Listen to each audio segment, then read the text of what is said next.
तो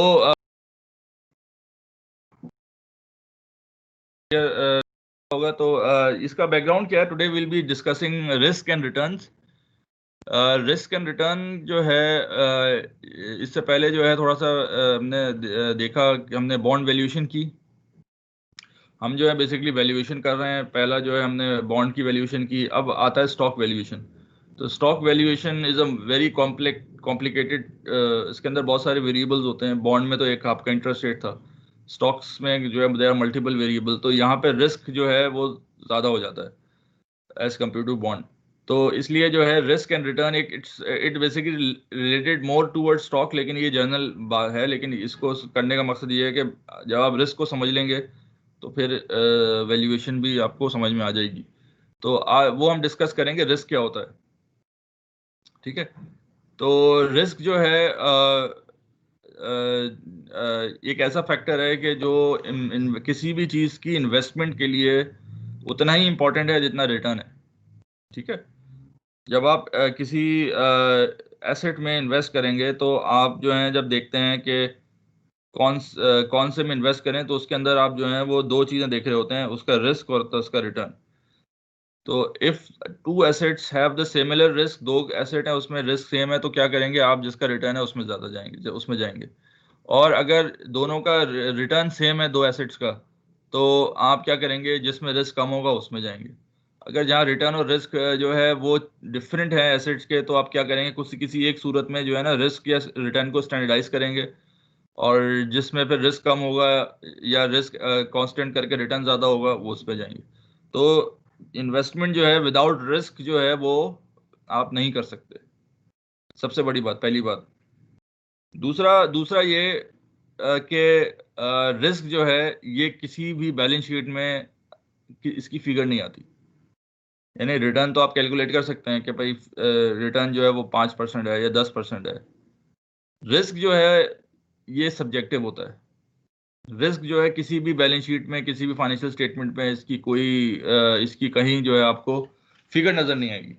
इसकी वजह क्या है? कोई बताए? एनी एनी आइडिया कि रिस्क क्यों नहीं इतना ज्यादा इट्स नहीं पता चलता है एज कम्पेयर टू रिटर्न? जी शायद जैसे आपने कहा कि ये सब्जेक्टिव है, हर बंदे का क्या हाँ, आप तो मानो ये उसको हर मुतय्यन बंदे का करने का वेरी मुख्तलिफ हो सकता है। यस। जैसे हमने देखा कि एमआरपी तो हम निकाल सकते हैं, री इन्वेस्टमेंट रेट रिस्क जो है वो क्योंकि हर बंदे का मुख्तलिफ होता है इसलिए वो नहीं निकलता। इसी तरह से रिस्क जो है वो हर डिफरेंट हो सकता है। तो एक ही बॉन्ड, एक ही इन्वेस्टर जो है एक ही जगह जो इन्वेस्ट करता है, उसके लिए रिटर्न तो दोनों में सेम होगा, दो इन्वेस्टर्स के दरमियान एक ही सिक्योरिटी का रिटर्न, लेकिन उन दो का रिस्क डिफरेंट हो सकता है। इस वजह से जो है रिस्क एक सब्जेक्टिव मेजर है और वो कहीं आपको मिलता नहीं है। ठीक है, तो और दूसरी बात इसके अंदर ये है कि रिस्क के अंदर जो फैक्टर्स होते हैं जिससे रिस्क निकलता है, वो बहुत ज़्यादा उसमें वैल्यू जजमेंट का आंसर शामिल होता है। यानी कि the view of the future जो है ना वो डिपेंड करता है आपके रिस्क का। अगर आप जो है फ्यूचर में बड़े ऑप्टिमिस्टिक हैं तो आपके लिए रिस्क कम हो जाएगा। अगर फ्यूचर में बहुत पेसिमिस्टिक है आपके लिए रिस्क ज़्यादा हो जाएगा। अब ऑप्टिमिज्म और पेसिमिज्म जो है वो ज़रूरी नहीं है वो ग्राउंड रियलिटीज़ के हिसाब से हों। समटाइम्स अगर आप फील करते हैं optimistic, you became risk taker, और समटाइम्स यू बिकेम पेसिमिस्टिक, आप रिस्क अवर्स। तो बहुत ज़्यादा जो है ना इसमें सब्जेक्टिविटी बहुत ज़्यादा होती है। तो इस वजह से जो है ना ये अब से सारा प्रॉब्लम ही यहाँ पे आती है कि ये इतना इंपॉर्टेंट मेजर है। समटाइम्स तो ये रिटर्न से भी ज़्यादा इंपॉर्टेंट हो जाता है। आप देखें बैंक्स वगैरह या फाइनेंशियल इदारों के अंदर रिटर्न नहीं देखा जाता, रिस्क देखा जाता है। तो इट्स वेरी इंपॉर्टेंट, बहुत इंपॉर्टेंट मेजर है, और इसका जो है कैलकुलेशन जो है ये सब्जेक्टिव है। तो ये इट्स हाँ, मीन कि सर रिस्क को स्टैंडर्डाइज नहीं कर सकते। स्टैंडर्डाइज नहीं कर सकते, दो लोगों के दरमियान रिस्क को स्टैंडर्डाइज नहीं कर सकते। ठीक है, तो थियोरेटिकली हर एक का रिस्क डिफरेंट होगा। ठीक है, तो इसकी हम देखेंगे कि इसको हम अच्छा लेकिन क्वांटिफाई कर सकते हैं। स्टैंडर्डाइज शायद ना कर सकते हैं, लेकिन कुछ ना कुछ क्वांटिफाई कर सकते हैं। तो जब हम क्वांटिफाई करेंगे ना तो जो वैल्यू आएगी जरूरी वो हो सकता है हर बंदे की डिफरेंट वैल्यू आए। तो इस वजह से हम ये नहीं कह सकते कि अगर एक बंदे पे रिस्क, अगर रिस्क की वैल्यू 10% है तो वो हर पे ही 10% होगी। वो अगर एक रिस्क निकला 10% तो वो उस खास बंदे की वैल्यू जजमेंट के हिसाब से निकला। तो you can quantify the risk but you can not have a standard major के जो सबके लिए बराबर हो, ठीक है ना। सर मैं इसको इस तरह डिफाइन कर सकता हूँ, अगर लेट से अगर पाकिस्तान एक ऑर्गेनाइजेशन है जो तो तहरीक इंसाफ का सपोर्टर है, उसके लिए पाकिस्तान का रिस्क बहुत कम है, हाँ वो बिल्कुल। मुस्तकबिल देख रहा है अच्छा है। जो नून लीग हाँ वाला है उसके लिए पाकिस्तान हाँ, का मुस्तकबिल खराब है, तो दोनों बिल्कुल वाइस वर्सा है। तो बिल्कुल वाइस वर्सा है।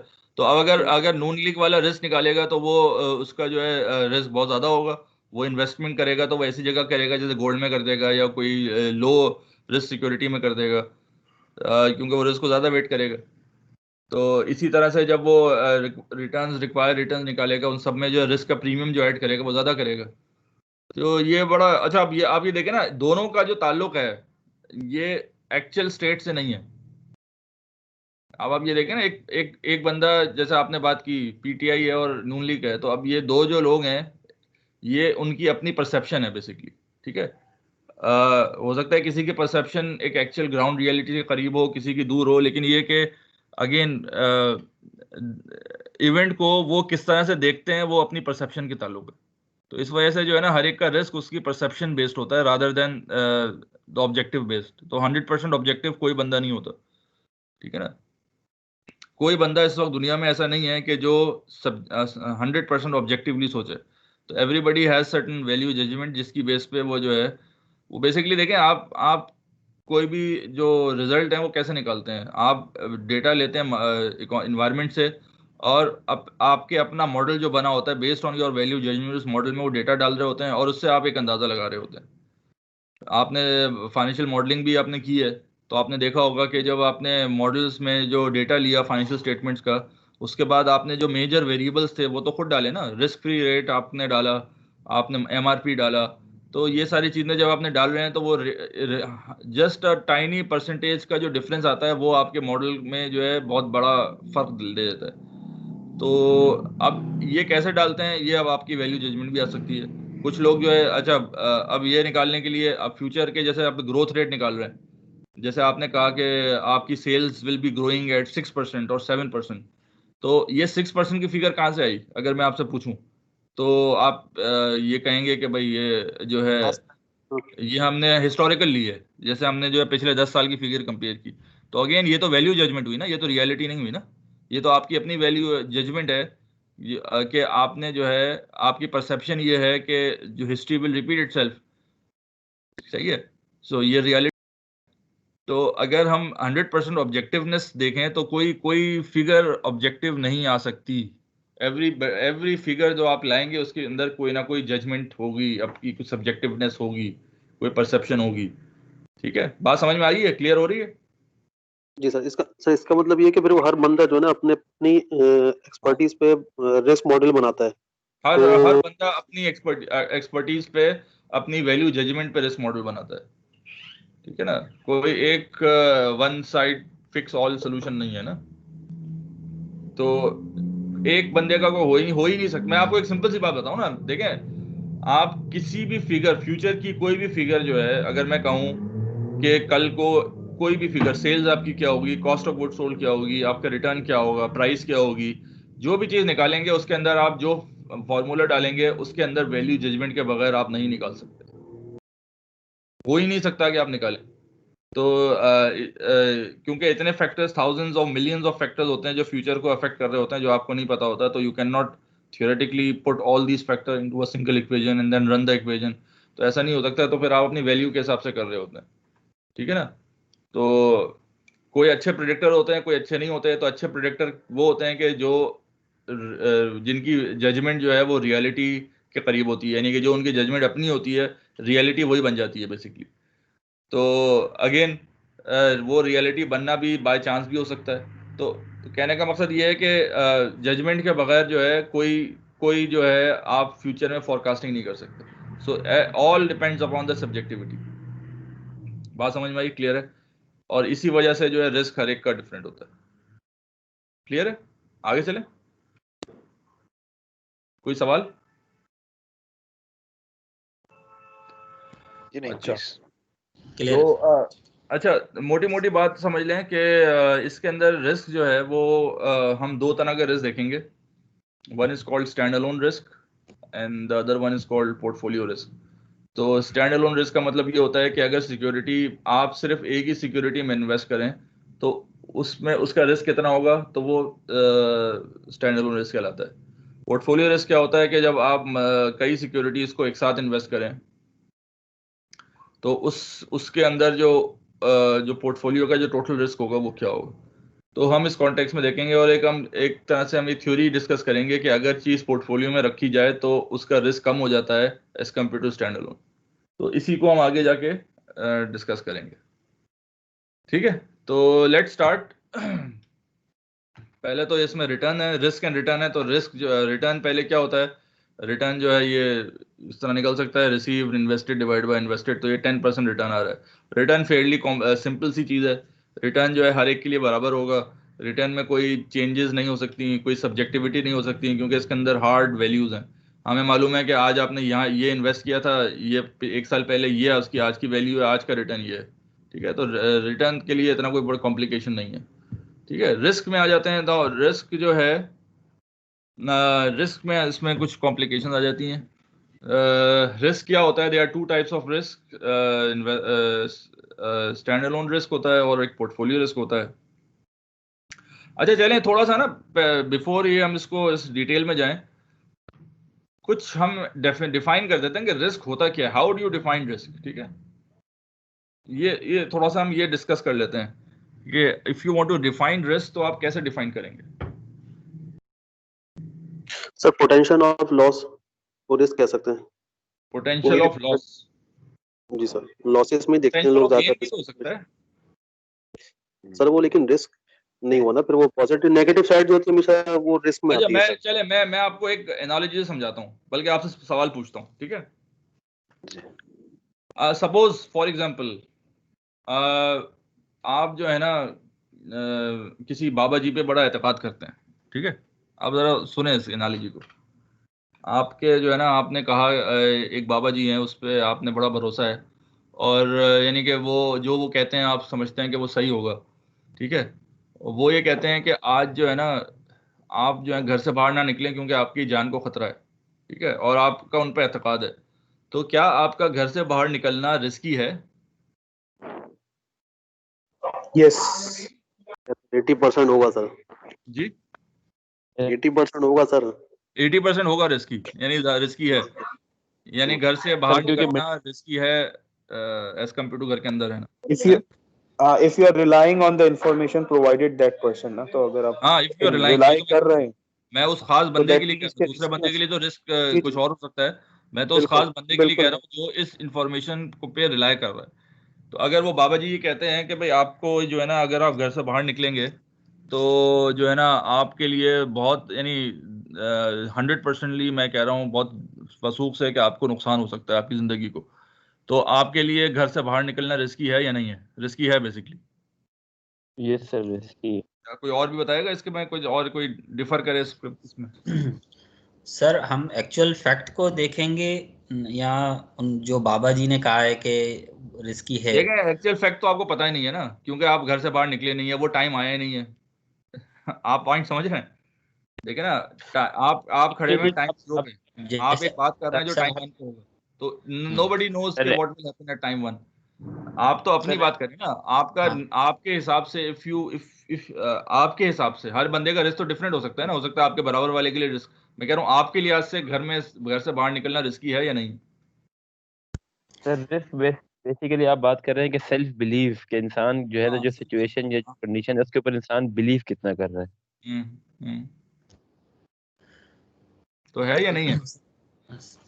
ये सर रिस्क तो है, तो बिल्कुल ज्यादा है उसके ऊपर, तो फिर जाहिर बात है वो नहीं जाता. सर जैसे तो बाहर निकलने में रिस्क होता है सर. इसको इस तरह कह सकते हैं कि अगर वो बाहर नहीं निकलेगा तो उसके लिए रिस्क 0 है, लेकिन अगर वो बाहर निकल जाएगा तो उसके लिए रिस्क ज्यादा है. क्यों? उस कॉन्टेक्स्ट में कि वो इन्फॉर्मेशन जहाँ से ले रहा है. ठीक है सर, इसमें एक्चुअल रिस्की है या नहीं है वो एक डिफरेंट थिंग है, लेकिन क्योंकि ये सब्जेक्टिव था तो वो बिलीव करता है इसके ऊपर, तो उसके लिए एक रिस्की बन जाएगा. वो एक कंसिडरेशन में इस चीज़ को ज़रूर लाएगा ठीक है, कोई भी एक्शन लेने से पहले। ठीक है जी। और कोई? नहीं सर, इसमें रिस्क जीरो है, इसमें इसमें रिस्क जीरो है। जी अब्दुल खालिक, अब रिस्क जीरो है, क्यों? जी सर, क्योंकि सर वो बिलीव करते हैं, जो बाबा ने कहा वही करना है, तो वो ना इसकी तरफ जाएगा, ना उसको कैलकुलेट करेगा, और ना यस, इसको गुड, कैलकुलेट। वेरी गुड, जबरदस्त। इसमें रिस्क है ही नहीं, इसमें तो रिस्क है ही नहीं। देखिए ना, एक पॉइंट समझ लें, रिस्क क्या होता है? अनसर्टेनिटी। अगर वो बिलीव करता है बाबा का, तो उसको तो 100% पता है कि बाहर जो है खतरनाक है, तो उसमें कौन सा रिस्क है? You have no uncertainty. अगर एक बंदा जो बिलीव नहीं करता, उसको घर से बाहर निकलना ज्यादा रिस्की है एज कम्पेयर टू वो कि जो बिलीव करता है। जो बिलीव करता है उसको तो पता है कि आउटकम क्या होनी है, तो इसमें रिस्क कौन सा हुआ? रिस्क तो अनसर्टेनिटी से आता है। The more uncertain you became, the more riskier it is. तो if you know the outcome, तो उसमें कौन सा रिस्क है? पॉइंट समझ में आ रहा है? ये क्लियर हुई क्लियर, बात? समझ है? गए। समझ गए क्लियर। ना? तो हम जो है ना, ये खैर एनालॉजी का जो मकसद था वो इसलिए था कि हम लोग जो है ना रिस्क को एक ही चीज पे, यानी जैसे आपने किसी ने डेफिनेशन में कहा कि risk is basically the chance of loss. तो risk actually is not a chance of loss, it is the uncertainty. ठीक है, तो ये एनालॉजी का मकसद ही ये था कि ये चीज जहन से निकल जाए कि रिस्क कभी लॉस नहीं होता है। रिस्क का मतलब अनसर्टेनिटी होता है, यानी कि चांसेस ऑफ गेन भी ज्यादा हो सकता है, चांसेस ऑफ लॉस भी हो सकता है। अगर चांसेस ज्यादा हैं तो वो रिस्क ज्यादा है, अगर चांसेस कम है, चाहे वो उसका आउटकम अच्छा हो रहा हो या बुरा हो रहा हो। जैसे अगर मैं आपसे ये कहता कि भाई बाबा जी ने कहा है कि कल आपकी लॉटरी निकलेगी, तो आप कहेंगे कि इसमें कोई रिस्क नहीं है। और अगर मैं ये कहता कि बाबा जी ने कहा है कल आपकी जान को खतरा है, तो आप कहेंगे इसमें रिस्क है। हालांकि दोनों में रिस्क नहीं था। क्यों? जान का खतरा भी सर्टेन है, उसके लिए लॉटरी भी सर्टेन है। आप बात समझ रहे हैं? जी सर, सही है। ठीक है ना? तो रिस्क का ताल्लुक लॉस से नहीं होता, रिस्क का ताल्लुक अनसर्टेनिटी से होता है। तो रिस्क आप ऐसे डिफाइन कर सकते हैं कि the actual not equals to expected, कि कितना परसेंट आप कह सकते हैं कि हमारा जो जो आएगा वो एक्सपेक्टेड से दूर है। तो how much uncertain you are, आपके अपने ख्याल में जो आपने एक्सपेक्टेशन बनाई हुई है, कितने परसेंट चांस है कि एक्चुअल वही होगा एक्सपेक्टेशन से। तो अगर वो ज़्यादा चांस है तो that means the more certain you are, the lesser you have risk. और अगर कम होगा तो द लेसर, दैट मीन्स कि you do have more risk. तो रिस्क इज एक्चुअली अनसर्टेनिटी। ठीक है। और एक बारीक सी और बात बता दूं कि अनसर्टेनिटी और रिस्क के अंदर भी जो है ना फर्क है, थोड़ा छोटा सा। अनसर्टेनिटी और रिस्क जो है ना, उसके अंदर भी एक थोड़ा सा फर्क है, माइन्यूट सा फर्क है। कोई कोई बताएगा क्या हो सकता है? सर उसमें ये हो सकता है कि जो रिस्क है बेसिकली वो ये है कि अनसर्टेनिटी इस सिचुएशन के अंदर कि हम जो सोच रहे हैं वो उसके उलट कोई चीज चले जाए, तो वो फिर सर अनसर्टेनिटी के अंदर हो सकता है पॉजिटिव आउटकम्स हो, लेकिन रिस्क के अंदर नेगेटिव ही, अनडिजायरेबल नहीं ही नहीं नहीं, ये तो हमने अभी बताया कि रिस्क जो है वो पॉजिटिव। देखिए ना, चांसेस अगर ज्यादा, अगर आपके पॉजिटिव आउटकम, जब जब अनसर्टेनिटी ज्यादा होती है तो chances of actual not equals to expected ज्यादा भी हो सकता है। जैसे हमने बॉन्ड की एग्जांपल दी थी, तो बॉन्ड में प्राइस बढ़ भी रही थी, प्राइस कम भी हो रही थी, तो उन दोनों का रेंज ज्यादा था, तो हमने कहा था इसमें रिस्क ज्यादा है लॉन्ग टर्म बॉन्ड्स के अंदर। तो उसमें पॉजिटिव चांस भी ज्यादा था, नेगेटिव चांस भी ज्यादा था। रिस्क और अनसर्टेनिटी में जो फर्क है ना, वो एक माइनर सा फर्क ये है कि रिस्क के अंदर आप प्रोबेबिलिटी अटैच कर सकते हैं। फॉर एग्जांपल, आप ये कह सकते हैं कि भाई अगर कल को ये होगा तो उसमें चांस ज्यादा होने के, यानी कि अगर कहेंगे कल को जो है सूरज, या कल को जो है बारिश होगी, ठीक है। सर इसको इस अब तरह करते हैं कि बारिश होने के जो चांस है ना, आप ये कह सकते हैं कि मैं कहता हूं कि 60% चांस बारिश होने का है और 40% चांस ना होने का है। तो ये रिस्क हो गया। तो you have a 60% chance of raining. तो इसमें आप you can attach a probability कि आपको अंदाजा हो जाता है कि इसका चांस ज्यादा है, आपके ख्याल से इसका चांस कम है, तो इसको कहते हैं रिस्क। अनसर्टेनिटी के अंदर आप प्रोबेबिलिटी भी अटैच नहीं कर सकते। फॉर एग्जांपल, मैं कहूं कि कल को जो है जब ये लॉटरी निकलेगी तो मेरा लॉटरी निकलने का चांस कितना है, तो आपको मालूम ही नहीं कि कितना चांस है, बिकॉज वो 100% जो है ना, वो है एक कंप्यूटराइज चीज है, तो उसके अंदर आप प्रोबेबिलिटीज अटैच नहीं कर सकते। जबकि आप मुख्तलिफ उसमें जो है ना प्रोबेबिलिटीज अटैच कर सकते हैं। जैसे मैं कहूँ कि इकोनॉमी को अगले साल जो है जीडीपी को 3% ग्रोथ अगर हो तो कितना परसेंट चांस है? तो आप कहेंगे कि ठीक है ये सारे हालात चल रहे हैं तो यू कैन हैव अटैचमेंट के आई एम सेइंग के 50% चांस 3% के हैं, 10% चांस जो है वो 7% के हैं, 40% चांस जो है वो 0% के हैं, है ना?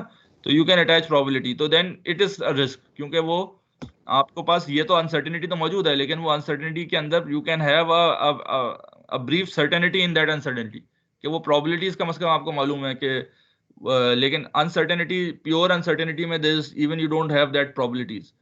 तो ये जो है माइनर सा फर्क है अनसर्टेनिटी और रिस्क के अंदर, सही है? तो हम जो है बेसिकली, तो रिस्क जो है वो अनसर्टेनिटी को ही कहते हैं, हम उसको अनसर्टेनिटी के ही कॉन्टेक्स्ट में देखेंगे। तो अनसर्टेनिटी का मतलब ये होता है कि सिचुएशन एक्चुअली जो है वो बेहतर भी हो सकती है, आपके एक्सपेक्टेशन से खिलाफ हो। अब वो एक्सपेक्टेशंस के अगेंस्ट आ रही है, बेहतर आ रही है तब भी रिस्क है, और कम आ रही है तब भी रिस्क है, ठीक है ना? तो आउटकम अगर नोन हो जाए तो रिस्क खत्म हो जाएगा। अगर आपने कहा कि भाई आज मैं इन्वेस्ट करूंगा एक किसी शेयर के अंदर, तो उसमें कितना रिस्क है? अब शेयर की प्राइस आपके आपके प्राइस से बढ़ भी सकती है जो आपने बाइंग की है, एक साल बाद, और कम भी हो सकती है।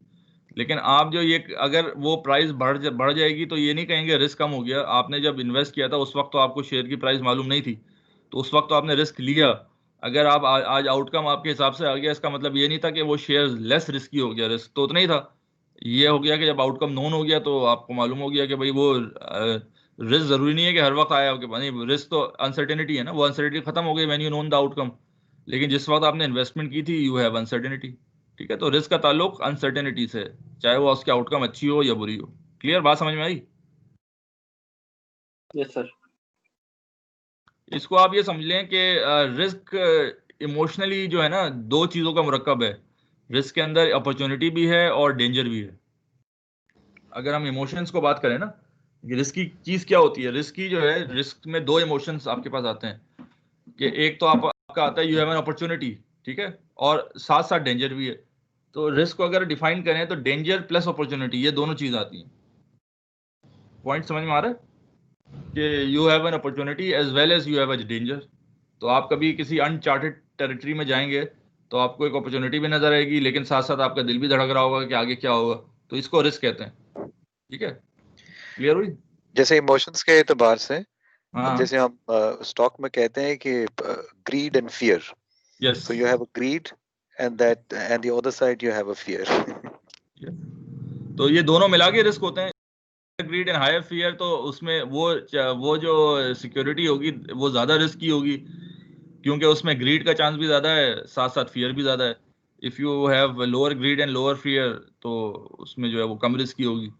कुछ लोग जो हैं, कुछ लोग रिस्क टेकर होते हैं, जो जो जो रिस्क टेकर्स होते हैं, तो वो जो है उनके अंदर जो है वो ग्रीड का एलिमेंट फियर से ज्यादा हो जाता है। तो वो रिस्क उनके लिए, वो रिस्क जो है उतना ज्यादा इंपॉर्टेंट नहीं रहता। अपना सब्जेक्टिव बात कर रहा हूँ। लेकिन जब ये दोनों चीजें ज्यादा होती हैं, ग्रीड और फियर दोनों एक साथ किसी चीज पे आती हैं, तो वो रिस्क ही ज्यादा हो जाता है, ठीक है ना? अगर फियर ज्यादा होगा, ग्रीड नहीं होगा, तब भी रिस्क नहीं है। और अगर ग्रीड ज्यादा होगा, फियर नहीं होगा, तब भी कम है रिस्क।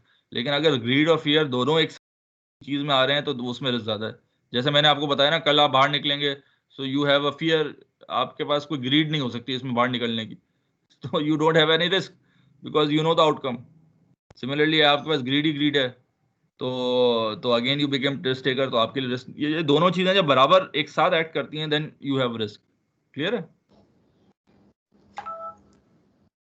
ठीक है जी सर। और एक ये जो परसेप्शन है ना सर कि जी जब जनरली हमारी के यू नो व्हेन वी से रिस्क, हमारे जहन में नेगेटिविटी आती है, बट हाँ, people say that risk is good, it is an opportunity, it's a tide for you to ride on, you know, it comes once in a while. If you, अगर आप उसके साथ अच्छी तरह डील करते हैं तो you can and up really, वो जो क्या कहते हैं ना, विंडफॉल गेन्स, या हाँ, लाइफ टाइम आपके गेन्स जो हैं।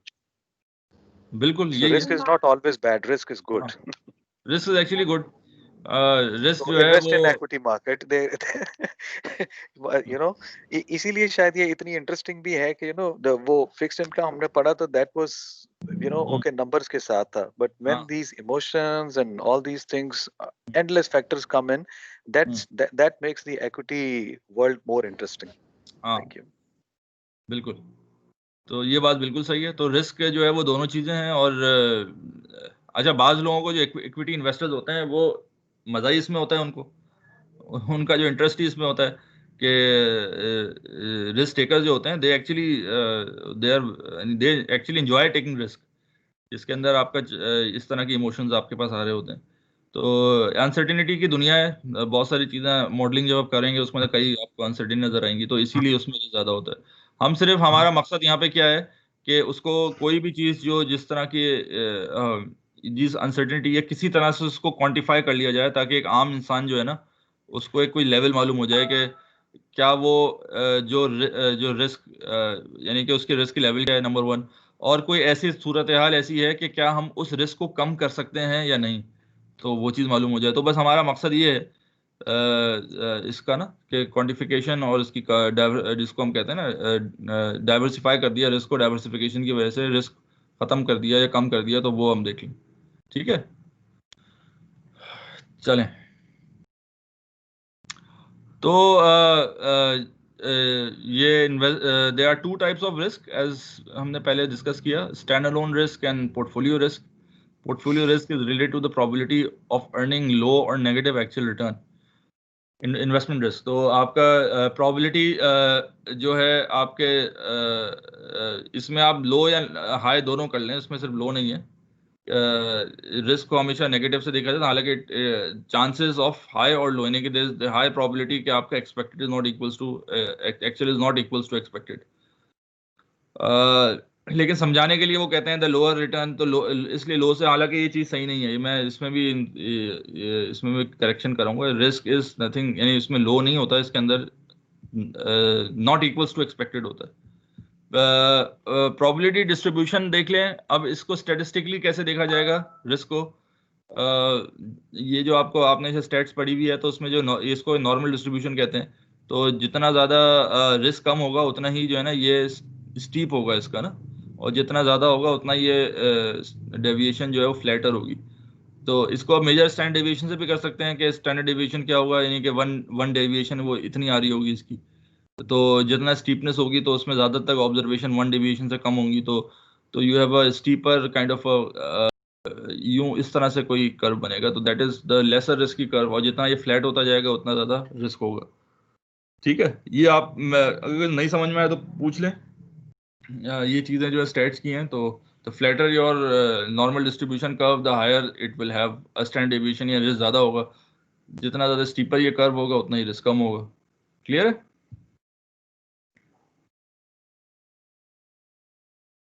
इसी तरह से ये है, यू हैव दिस गवर्नमेंट। खैर ये तो इसका, चलें let's start with a example. ठीक है, ये आपके इसमें आ रहा है। Now you have an alternative investments, यानी कि हम नाउ लेट्स अज्यूम, हम यहाँ पे प्रैक्टिकली रिस्क को क्वांटिफाई करने की कोशिश करेंगे। उसके लिए वील अज्यूम के वी आर इन्वेस्टमेंट मैनेजर। ठीक है ना, हम एक पोर्टफोलियो मैनेजर हैं, और मेरे पास जो है यू हैव मेरे पास 5 जो है ना सिक्योरिटीज मौजूद हैं। वो सिक्योरिटी कौन कौन सी है? ट्रेजरी बिल है, टी बिल, ट्रेजरी बिल, एक एच टी है। एच टी मीन्स ये ऐसे कंपनी के शेयर है, एच टी कंपनी के शेयर है, एच टी ये कंपनी है। एक सी एल एल एक कंपनी है, यू एस आर एक कंपनी है, और एम पी एक कंपनी है। तो ये सिक्योरिटीज के नाम है बेसिकली। तो आपके पास ये सिक्योरिटीज हैं। आपने जो है ना मॉडलिंग की है, रिसेशन, बिलो एवरेज, एवरेज, अबो एवरेज। तो आपने जो है ना, अच्छा एक चीज समझ लें इसको करने से पहले, जब हम रिस्क की कैलकुलेशन करते हैं तो रिस्क की जो कैलकुलेशन होती है वो बेस करती है स्टैंडर्ड डेविएशन पर। ठीक है ना, आपने स्टैट्स में पढ़ा हुआ स्टैंडर्ड डेविएशन क्या होता है? Standard deviation how do you define है? कोई बताएगा? It sums up the difference from the expected return versus the actual. Mean return से जितना deviation होती है उसका sum करते हैं, तो that is तो स्टैंडर्ड मीन्स के जो द मीन है, तो मीन से जितना डेविएट होगी उतना स्टैंडर्ड उसकी स्टैंडर्ड डेविएशन ज्यादा होगी। तो अगर हम ये बात करें, क्योंकि हमने बात की थी actual equals to expected, now जिसके चांसेस, तो उसको रिस्क कहते हैं। तो हम रिस्क को मेजर कर सकते हैं थ्रू स्टैंडर्ड डेविएशन। ठीक है, अब इसमें दो तरीके से हम मेजर करते हैं। एक तरीका तो होता है जिसको हम कहते हैं फॉरवर्ड, और एक होता है हिस्टोरिकल जिसको बैकवर्ड लुकिंग कहते हैं। अब इनमें समझ लें, एक तो होता है हिस्टोरिकल डेटा। हिस्टोरिकल डेटा का मतलब है आपने पिछले 10 साल की जो है ना वैल्यूज ली, और 10 साल की वैल्यू का आपने देखा कि भाई इसका एवरेज क्या आ रहा है, तो आपने उसी का बताया कि इतना रिटर्न है, और उसकी जो स्टैंडर्ड डिवीजन है तो वो आपने एज्यूम कर ली कि अगले साल की ये भी स्टैंडर्ड डिवीजन होगी। अच्छा, अब ये जो है इसको हिस्टोरिकल फिगर्स कहते हैं। इसके अंदर प्लस पॉइंट्स भी हैं और माइनस पॉइंट्स भी हैं। इसमें डाउन साइड क्या है और अप साइड क्या है, कोई बताएगा? अगर हम अज्यूम ये करें कि हिस्टोरिकल वैल्यूज लेते हुए हम जो है ना उसको रिस्क और रिटर्न निकालें। सर डाउन साइड ऊपर वाली साइड है और अप साइड जो नीचे की तरफ जा रही है, बूम की तरफ, नहीं, मुझे बताएं रिसेशन ना, अगर इस फिनोमेना से हम कैलकुलेट करें, इस लॉजिक से कि यू कैलकुलेट द रिस्क और या of security and return of security based on historical figures, तो इसमें डाउन साइड क्या है इस चीज़ की, इस कैलकुलेशन की? इसमें डिसएडवांटेज क्या है इस तरह के करने से, और एडवांटेज क्या है? डिसएडवांटेज तो हम अस्यूम कर रहे हैं कि history would repeat, which may not be the case. Fundamentals change हो सकते हैं, डायनामिक्स चेंज हो सकते हैं। बिल्कुल बिल्कुल। तो ये लेकिन पॉजिटिव साइड ये है कि you have structured numbers to predict a ballpark number somewhere. हाँ, पॉजिटिव साइड ये है कि आपके पास रियल डेटा है। रियल डेटा का कोई नेम और बदल नहीं है, ठीक है ना। रियल डेटा में सब्जेक्टिविटी नहीं है, रियल डेटा इज 100% ऑब्जेक्टिव। तो आपके पास एक रियल डेटा है, ये पॉजिटिव है। तो आप जो भी आप एनालिसिस कर रहे हैं वो रियल डेटा से कर रहे हैं। नेगेटिव साइड ये है कि वो रियल डेटा पुराना है, क्योंकि आपका एनालिसिस तो फ्यूचर के बारे में है, तो डेटा तो पुराना है जी। और सर फ्यूचर डेटा में सर एक्सपेक्टेशन होती है, अगर वो एक्सपेक्टेशन मीट हो जाए तो आपका जो रिजल्ट आउटकम है वो मैच कर सकता है। अगर एक्सपेक्टेशन मीट ना हो, डिपेंडेंट होता है यानी कि डेटा, ये कह सकते हैं फ्यूचर वाला। हाँ, अब वही बात है कि समटाइम्स हम ये हिस्टोरिकल को यूज करते हैं एज प्रेडिक्टिंग। जैसे मैंने कहा था इन्फ्लेशन प्रीमियम निकालने के लिए आप पिछला सीपीआई ले लें, तो समटाइम्स हिस्टोरिकल यूज करते हैं और समटाइम्स बिल्कुल इनलॉजिकल हो जाता है हिस्टोरिकल यूज करना, है ना। जब लॉन्ग टर्म, अगर आप बहुत ही लॉन्ग टर्म जाएंगे तो आप जितना आप लॉन्ग टर्म जाते रहेंगे, थोड़ा सा लॉन्ग टर्म जाने में हिस्टोरिकल थोड़ा मीनिंगफुल रहेगा, लेकिन बहुत ही लॉन्ग टर्म चले जाएंगे तो वो हिस्टोरिकल भी मीनिंगलेस हो जाएगा, क्योंकि इतने सारे इवेंट्स आ जाते हैं। तो ज़रूरी नहीं है कि वो ही इस तरह के इवेंट है। तो हिस्टोरिकल ज़रूरी नहीं है कि आपका सही डेटा हो। मैं चल एग्जांपल देता हूँ, आप बर सग़ीर की 1000 साल की तारीख उठा के देख लें, ठीक है ना। 600-700 हुकूमत की है, 200 साल अंग्रेज़ों ने की है, हम जो है 50-60 साल से कर रहे हैं। तो अगर मैं कहूँ कि based on the historical data अगले साल कौन हुक्मरान होगा, तो कोई मुगल ही बन सकता है बेस्ड ऑन हिस्टोरिकल डेटा, ठीक है। तो which will obviously not be the truth. तो हिस्टोरिकल जो है दैट इज बेसिकली ज़रूरी नहीं है कि वो जो है वो हर जगह ही अप्लाई किया जाए। अच्छा, बाज़ जगहों पे ये करते भी हैं जहाँ पे आपके मूवमेंट बहुत स्लो होती हैं, जहाँ पे जो डे टू डे मूवमेंट्स या इवेंट्स कम होते हैं, चेंजेस कम होती हैं, तो वहाँ पे आप हिस्टोरिकल यूज़ कर सकते हैं। फाइनेंशियल मार्केट के अंदर क्योंकि मूवमेंट बहुत ज़्यादा होती हैं, इवेंट्स बहुत ज़्यादा होते हैं, तो यहाँ पे जो है हिस्टोरिकल मेजर करना एक थोड़ा सा मीनिंगलेस हो जाता है, क्योंकि they are so much new information in the market. Even ये कि आपके 1 साल का हिस्ट्री भी ले लेते हैं, अमूमन जो है हम ये तो कहते हैं कि 50 वीक्स का मूविंग एवरेज ले लेते हैं, नहीं 1 साल की मूविंग एवरेज जो है थोड़ा सा हमने हिस्टोरिकल बेस पे जो है हम लेके you can have a kind of a prediction, लेकिन बहुत ज़्यादा पीछे हम नहीं जा सकते हिस्ट्री में। सो यानी हिस्टोरिकल आप ले सकते हैं, it is a good measure, but you have to handle with care. तो ये देखना पड़ेगा कि क्या, क्योंकि आप हिस्टोरिकली ले रहे होंगे तो उसके अंदर जो है आप ये अज्यूम कर रहे होंगे कि हिस्ट्री विल रिपीट इटसेल्फ। सो ये अजम्पशन जो है कुछ शॉर्टर टर्म के लिए तो कुछ कह सकते हैं कि चलो ठीक है 1 साल विदिन 1 ईयर, लेकिन लॉन्ग टर्म में अजम्पशन जो है वो बड़ी खतरनाक भी हो सकती है। ज़रूरी नहीं है, क्योंकि न्यू इन्फॉर्मेशन जो है वो नया जो हर नई प्राइस जो है नई इन्फॉर्मेशन से ड्राइव करती है, ना कि ओल्ड प्राइस इन्फॉर्मेशन से। जी सर हिस्टोरिकल डेटा को सर इस तरह भी कह देते हैं ना कि आपका आउटपुट मालूम होता है कि मैंने क्या इनपुट दिया था तो क्या इसके आउटकम रहे, तो उसी ट्रेंड को देखते हुए आप फ्यूचर के आउटपुट एक्सपेक्ट कर सकते हैं। हाँ, मैं यही कह रहा हूँ, इसके अंदर जो है एक्सपेक्टेशन जो है कभी सही भी हो जाती है आपकी, लेकिन डिपेंड करता है आपका रेफरेंस पॉइंट कितना है, कितने पुरानी से आप देख रहे हैं ना। तो कभी सही भी होती है, लेकिन जब भी आप इसको हिस्टोरिकल फिगर लें तो आप ये समझ लें कि हमने जो है ना एक अजम्पशन की हुई है कि हिस्ट्री विल रिपीट इटसेल्फ, जो कि ज़रूरी नहीं है हो।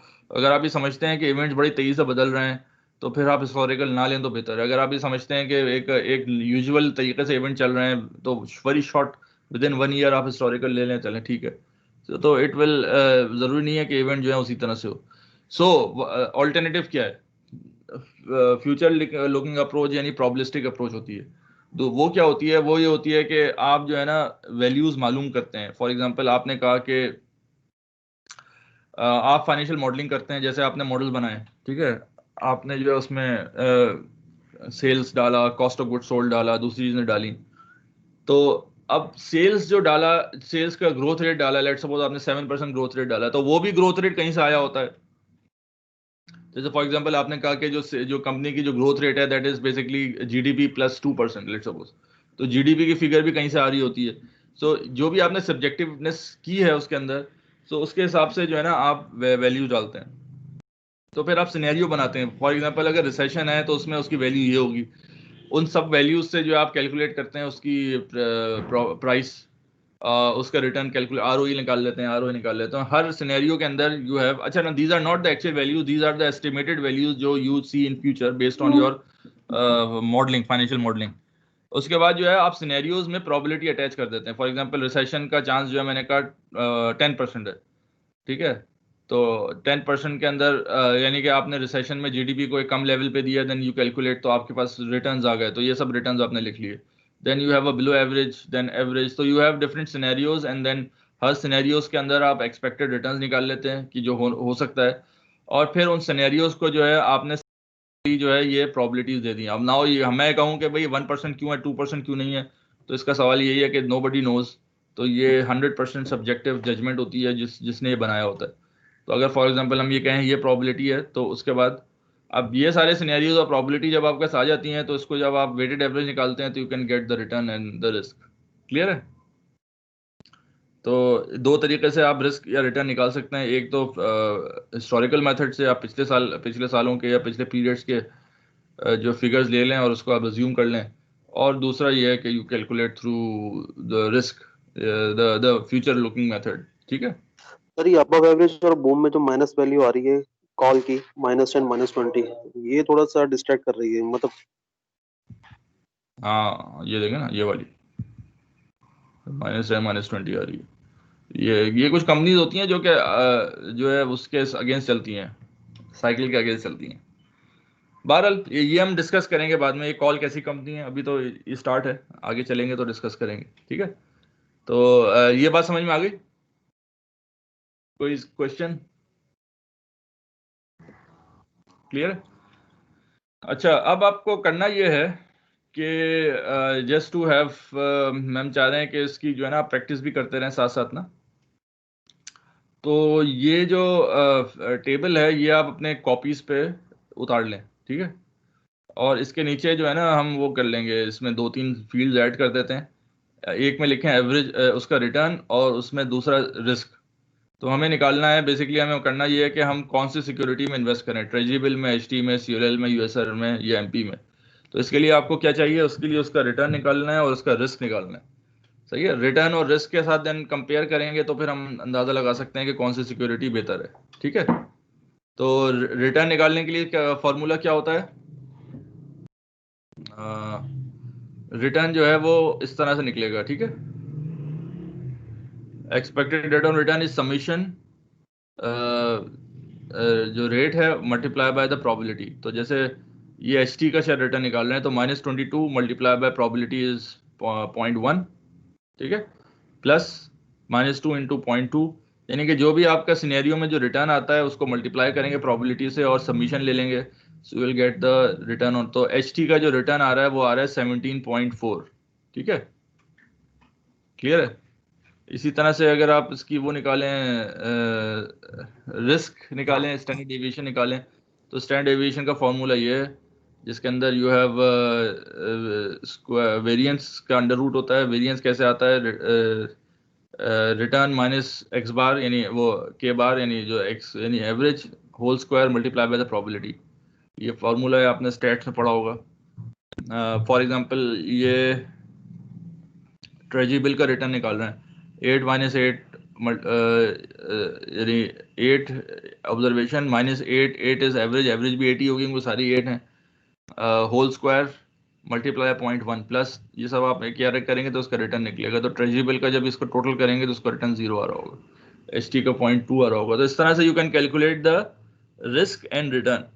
ठीक है, तो अब आप ये करें कि इस रिटर्न और रिस्क को कैलकुलेट कर लें थ्रू दी फॉर्मूलाज।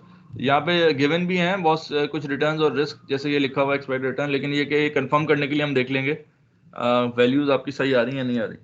ठीक है, तो ये कैलकुलेट ज़रा करें अपने पास, फिर मुझे बताएं कि रिटर्न किसका ज़्यादा है, रिस्क किसका ज़्यादा है। ठीक है, तो फर्स्ट आप कैलकुलेट करते हैं, ये आप अपने पास उतार लें एक जगह ना, ये टी बिल HT COL इस पूरे टेबल को, और उसके बाद जो है इसके रिटर्न्स कैलकुलेट करें। तो you can have treasury bill का रिटर्न वो आ रहा होगा, जैसे फॉर एग्जांपल HT का रिटर्न है, वो आपने इस तरह से कैलकुलेट किया। तो you calculate the returns, you calculated yourself, ताकि एग्जाम के लिए आपकी प्रैक्टिस हो जाए। मैं इसको थोड़ा सा बता देता हूँ कि इसमें रिटर्न्स क्या आ रहे हैं। तो ये रिटर्न्स आ रहे हैं expected return based on this calculations. ठीक है, इस कैलकुलेशन के हिसाब से जैसे इन्होंने निकाला 17.4, तो एक्सपेक्टेड रिटर्न जो है HT का 17.4 है, और MP जो है उसको मार्केट कहते हैं, मार्केट पोर्टफोलियो है, यानी कि that is the average return of the market. तो मार्केट का रिटर्न है 15%, USR का रिटर्न है 13.8%, और ट्रेजरी बिल का रिटर्न है 8%, और COL का रिटर्न आ रहा है 1.7%। ठीक है, तो ये आपने निकाला था इसके थ्रू, एक्सपेक्टेड रिटर्न के थ्रू। तो अब कोई अगर मैं सवाल करूँगा आप किस में इन्वेस्ट करेंगे, तो आप बता सकते हैं क्या, ये अभी भी कुछ मजीद चीज़ें चाहिए आपको? नो सर, HT में ही करेंगे, ऑब्वियस सी बात है, एक्सपेक्टेड रिटर्न जिसमें ज्यादा होगा। अच्छा, और कोई? सर स्टैंडर्ड डेविएशन भी देखेंगे। हाँ, क्योंकि देखिए अभी तो कंप्लीट नहीं है ना, अभी तो आपने रिस्क निकाला है, वो सॉरी रिटर्न निकाला है।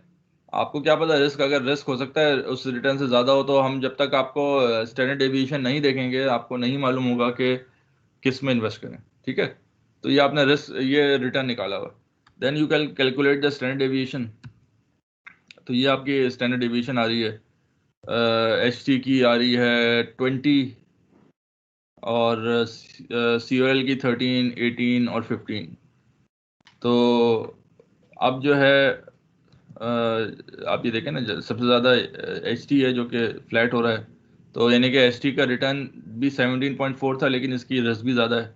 COL का रिटर्न कम है, थोड़ा सा रिस्क थोड़ा सा जो है ना इसमें कम है, रिटर्न बहुत ज़्यादा कम है। ट्रेजरी बिल जो है it's a straight line because there is no risk, और रिटर्न इज़ 8%।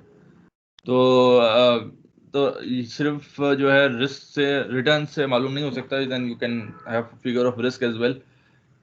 तो रिस्क आपने निकाला इस तरह से, रिटर्न, अब आपके पास रिस्क की फिगर्स भी आ गई, रिटर्न की भी। अब आप बता सकते हैं कि कौन सा बेहतर है इसमें कहीं से, ये कंपेयरिंग रिस्क एंड रिटर्न। तो हमने जो है ना चीज़ें निकालनी है, रिस्क और रिटर्न। ठीक है, तो अब जो है, अब इसमें आप बता सकते हैं कि किस में इन्वेस्ट करें। सर ये तो उसके ऊपर देखा, रिक्स लवर है, रिक्स एवर्स है, तो अगर वैसे देखा का असल में अच्छा, सर एक्सपेक्टेड रिटर्न और रिस्क को मल्टीप्लाई करेंगे, और मार्केट जिसका के परसेंट ओके, कम आ रहा होगा वो लेंगे सर। बेसिकली इसमें प्रॉब्लम ये आ रही है कि you can not compare things because दोनों का रिस्क चेंज है और रिटर्न चेंज है। तो कोई एक चीज को स्टैंडर्डाइज करना पड़ेगा in order to compare. Apple और ऑरेंजेस है ना सारे, तो उसको स्टैंडर्डाइज करने के लिए क्या करना पड़ेगा, हम एक फॉर्मूला यूज करते हैं CV का। CV is a coefficient of variation, करते हैं risk per unit of return करते हैं, यानी कि standard deviation divide by mean, यानी for each one of unit of return आप कितना रिस्क ले रहे हैं। तो फॉर एग्जांपल आप इसमें देख लें, स्टैंडर्ड डेविएशन इसकी क्या आएगी, risk per unit of return, यानी कि 20 डिवाइड बाय 17.4। ठीक है ना, तो दैट मीन्स कि for every unit of return आप कितना यूनिट ऑफ रिस्क ले रहे हैं। सो इसको कहते हैं कोफिशिएंट ऑफ वेरिएशन। ठीक है, तो ये CV निकाल लेंगे, देन यू कैन कंपेयर। ठीक है, तो CV जब निकाला, ये सब आप निकाल लें, तो इसमें क्या आ रहा है रैंकिंग में। अब यहाँ नाउ आप ये देखें कि ट्रेजरी बिल का जो है वो CV 0 है, HT का CV आ रहा है 1.14, COL का 7.882, USR का 1.36 और मार्केट का 1.02। अब किस में इन्वेस्ट करेंगे?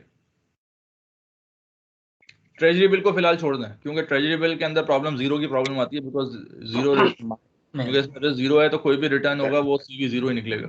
तो अपार्ट फ्रॉम ट्रेजरी, हाँ मार्केट में उसमें डेविएशन रिस्क कम है मार्केट में, यस। तो मार्केट में जो है वो ऑलमोस्ट 1 आ रहा है, तो दैट मींस के 1 unit of risk will equal to 1, यानी एक for every unit of return you are taking 1.02 unit of risk तकरीबन।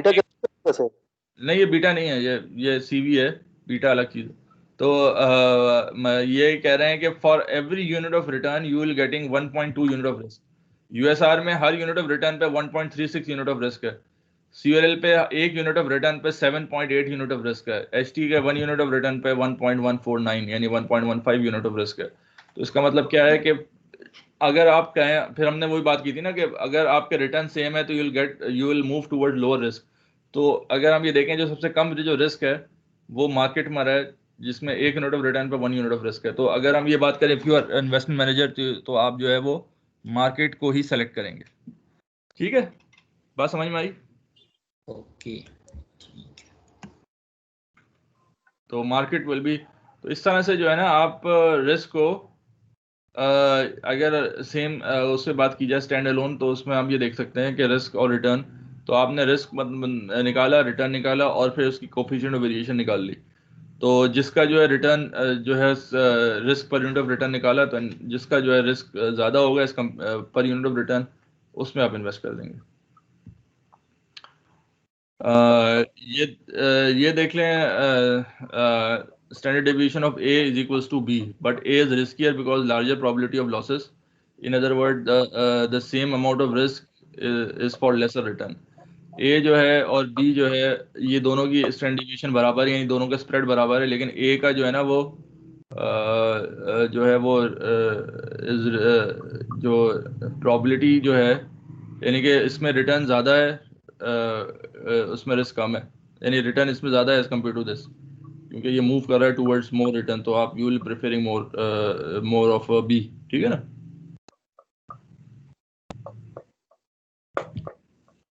तो ये देख लें, स्टैंडर्ड डेविएशन जो है ना वो स्टैंड अलोन रिस्क को मेजर करती है। The larger the standard deviation the lower the probability that actual return will be closer to the expected. जैसे मैंने बताया कि risk is the probability of actual equals to expected, तो जितनी ज़्यादा स्टैंडर्ड डेविएशन होगी उतना ही जो है कम चांसेस होंगे कि वो एक्चुअल इक्वल्स टू एक्सपेक्टेड हो। Large standard deviation associated with wide probability distribution of returns, हमने देखा कि उसकी डिस्ट्रीब्यूशन जो है वाइड हो जाती है। तो difficult to compare standard deviation because return has not been accounted for, तो वो अकाउंट फॉर हमने कैसे किया? CV के थ्रू किया। ठीक है, any questions? Okay, investor attitude towards risk. Investor जो है वो दो तरह के होते हैं। एक तो रिस्क अवर्जन होता है, assume that investor dislike risk. तो एक रिस्क अवर्सिव लोग होते हैं, वो जो है इन्वेस्टर जो है वो दे डिसलाइक रिस्क, यानी कि वो रिस्क कम से कम लेना चाहते हैं, and they required higher rate of return to encourage them to hold a riskier security. तो क्योंकि मैंने आपको बताया ना कि हर बंदे की रिस्क एपेटाइट डिफरेंट होती है, तो रिस्क की सिक्योरिटी को लाने के लिए कुछ लोग जो higher rate of return demand करते हैं, तो जाहिर बात है क्योंकि वो नहीं मिल रहा होता मार्केट में, तो आप वो रिस्क अवर्स होते हैं तो वो कम रिस्की पे जाते हैं। और कुछ लोग होते हैं रिस्क टेकर होते हैं, वो जो है इतना रिस्क को एंजॉय कर रहे होते हैं, तो they would even required a lower return security to compensate, तो इसलिए वो रिस्क पे जा रहे होते हैं। तो एक ही रिटर्न सिक्योरिटी में कुछ लोगों के लिए वो रिस्क अवर्स हो जाता है, कुछ लोगों के लिए रिस्क टेकर हो जाता है। तो फॉर एग्जांपल आप मार्केट में दो तरह के लोग होते हैं, एक हेजर्स होते हैं और एक स्पेकुलेटर्स होते हैं। आपने नाम सुना है इन चीज़ का? तो हेजर्स क्या करते हैं, वो अपने रिस्क को हेज करते हैं थ्रू द सिक्योरिटी। अच्छा, अब सवाल ये है कि मार्केट में अगर एक हेजर होगा तो उसके अगेंस्ट कोई स्पेकुलेटर जरूर होगा, क्योंकि अगर कोई बंदा हेज कर रहा है फॉर एग्जांपल, तो एक दूसरा बंदा है जो उसके अगेंस्ट पोजीशन ले रहा है, तो वो जो अगेंस्ट जो पोजीशन लेने वाला होगा वो जो है एक स्पेकुलेटर होगा, जो हंच कर रहा होगा फ्यूचर के अंदर उसके अगेंस्ट पोजीशन ले रहा होगा। जब तक के स्पेकुलेटर्स मौजूद नहीं होंगे मार्केट में, मार्केट कंप्लीट नहीं होगी, मार्केट फंक्शन नहीं करेगी। ठीक है ना? तो स्पेकुलेटर्स का होना बड़ा जरूरी है मार्केट के अंदर भी। वाई? बिकॉज मार्केट में जब भी कोई ट्रेड होती है वो दो साइड से होती है, बायर्स एंड सेलर। तो अगर हेजर्स एक साइड पे होंगे तो स्पेकुलेटर दूसरी साइड पे होंगे, तभी ट्रेड होगी। तो इस वजह से रिस्क टेकर्स भी बड़े जरूरी हैं और रिस्क अवर्स हेजर्स भी बड़े जरूरी हैं। इसी वजह से मार्केट इक्विलिब्रियम में आती है। तो क्लियर हुई बात?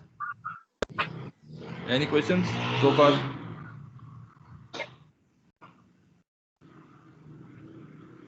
कोई सवाल?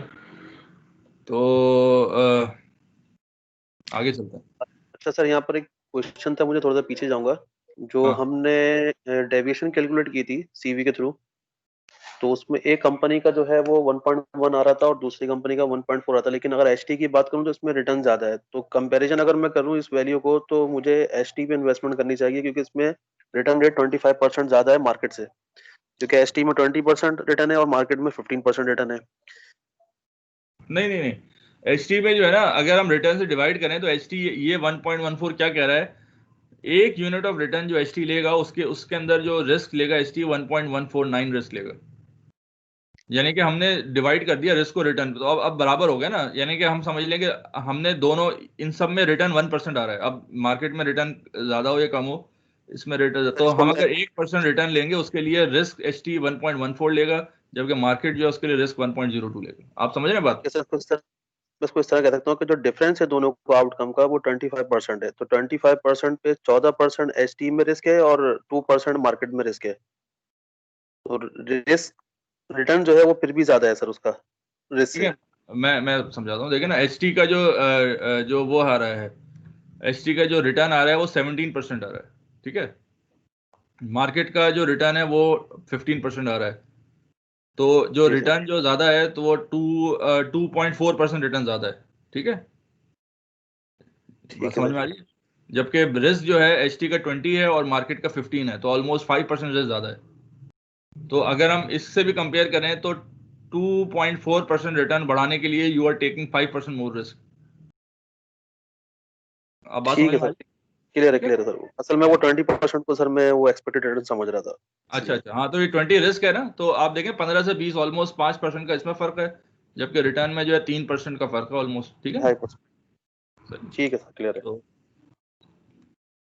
चलें, तो यहाँ तक बात समझ में आ गई? क्लियर हुई बात? तो हमने जो है ना अभी तक जो ये डिस्कस किया है कि risk premium the return on the risky asset and less risky asset.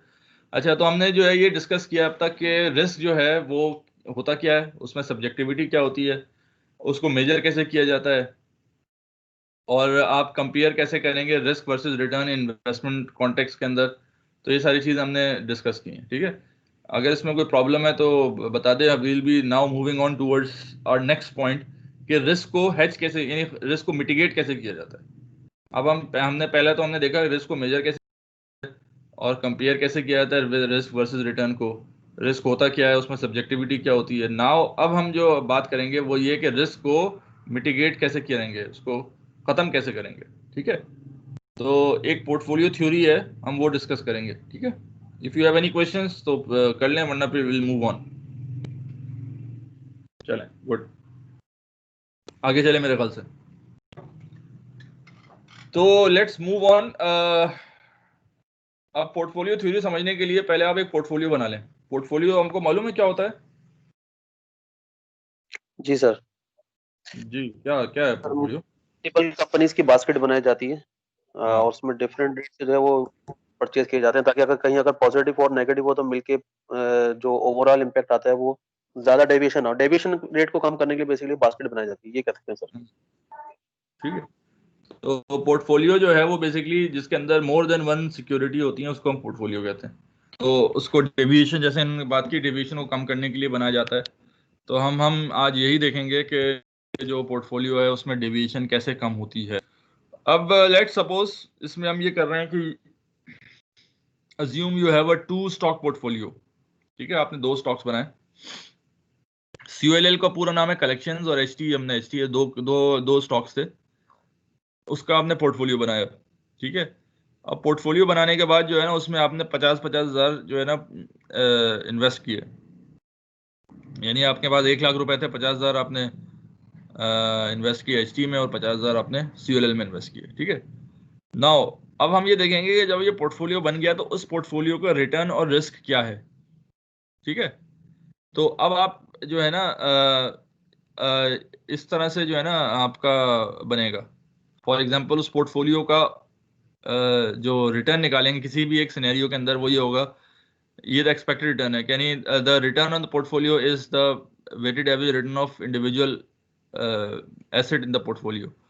तो इसी तरह से you can calculate the return of portfolio कि आपने निकाला कि 0.5 उसका, क्योंकि आपका वेट ये 0.5 कैसा आया, 0.5 ऐसा आया कि आपने कहा था कि आपने इक्वली इन्वेस्ट किया है। अगर 1 लाख रुपए है तो 50,000 एक में किया, 50,000 एक में किया, तो दैट मीन्स के आपके पास अगर सिक्योरिटीज 1 लाख की सिक्योरिटी तो 50,000 का HT पड़ा हुआ है आपके पास और 50,000 का CLL पड़ा हुआ है कलेक्शन। तो अगर HT का रिटर्न 17.4 आ रहा है और CLL का रिटर्न 1.7 आ रहा है तो पोर्टफोलियो का रिटर्न आएगा 9.6, यानी आप 0.5 से मल्टीप्लाई कर देंगे, ठीक है। सो इस तरह से you can calculate the return of portfolio. ये हमने कैलकुलेट कर दिया, ठीक है। तो हमने 2 पोर्टफोलियोज लिए अल्टरनेटिव मेथड से। तो आपने HT का लिया, HT का 0.22% है और CLL का 28% है, तो उसका जो है रिटर्न जो है पोर्टफोलियो का 3% और ये सब आ रहा है। उसके बाद आपने एवरेज निकाल लिया पोर्टफोलियो का रिटर्न 9.6, ठीक है। अब आप ये देखें कि the return of the portfolio which is 9.6 is actually the weighted average of return of individual stock in the portfolio। यानी जो इंडिविजुअल स्टॉक्स थे हमारे, एक का रिटर्न आ रहा था 17, HT का रिटर्न था 17.4 और CLL का रिटर्न था 1.7। तो अगर इन दोनों का एवरेज ले लें तो ये बनता है 9.6, ठीक है। और हमने जो है ना इसको भी किया 0.3 इंटू 10%, 6.4 इंटू 20%, 10% इंटू 40, तो इसको भी किया तब भी 9.6 बनता है। तो हम ये कहते हैं कि the return of portfolio is the weighted average return of individual stocks in the portfolio. यहां तक बात समझ में आई? क्लियर है? सर इस टेबल में जो ये पोर्टफोलियो रिटर्न निकाला हुआ 3%, 6.4, ये प्रीवियस फार्मूले से ही निकाला हुआ ना, तो भी आपने थोड़ी देर पहले दिखाया था। हाँ वही है। यानी कैसे निकाला? ये ऐसे निकाला कि -22 इंटू 0.5 प्लस 28 इंटू 0.5, इसको दोनों को सम कर दें तो ये आ जाएगा 3%। इसी तरह से -2 इंटू 0.5 और प्लस 14.7 इंटू 0.5, इस तरह आपका निकला है। चाहे तो आप कैलकुलेट कर लें इसको, बल्कि मैं तो कहूँगा इसको जो है ना आप इन फिगर्स को आप जो है ना खुद कैलकुलेट करें कैसे निकली। क्या थोड़ा सा टाइम दे दें कैलकुलेशन का?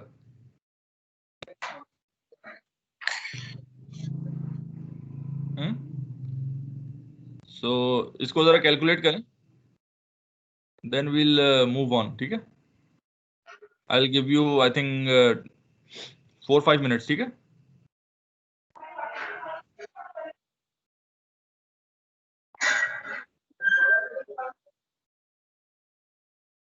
करें कैलकुलेट? हुआ? ये वैल्यूज निकल रही है 3% की वैल्यू ऐसे ही निकल रही है। 0.5 से मल्टीप्लाई किया और फिर उसमें यही परसेंट निकला।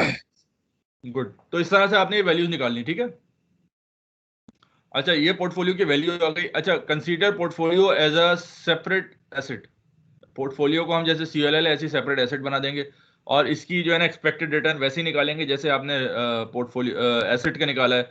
तो जो आपकी 3% आ रहा है रिसेशन में, तो return multiply by probability submission, तो आपने सबमिशन किया तो 9.6 आ रहा है। तो द रिटर्न ऑफ पोर्टफोलियो जो है वो 9.6 है।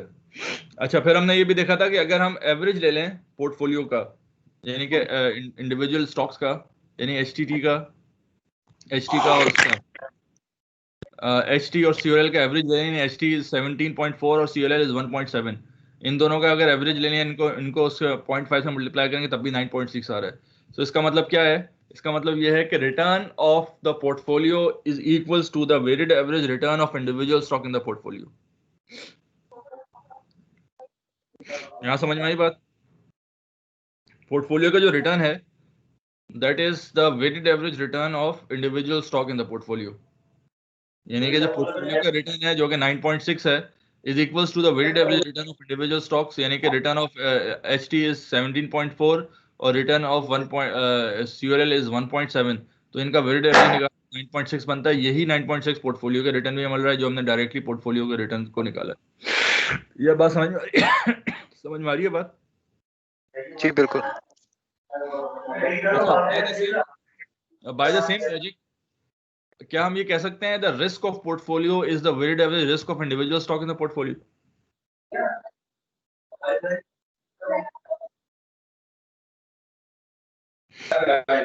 No sir. अच्छा, क्यों नहीं कह सकते? अच्छा चलें पहले लेट्स सी कि क्या ये रिस्क पर भी ये चीज वैल्यू होती है। तो रिस्क का क्या, मैं इसका स्टैंडर्ड डेविएशन हमने निकाली थी पोर्टफोलियो की,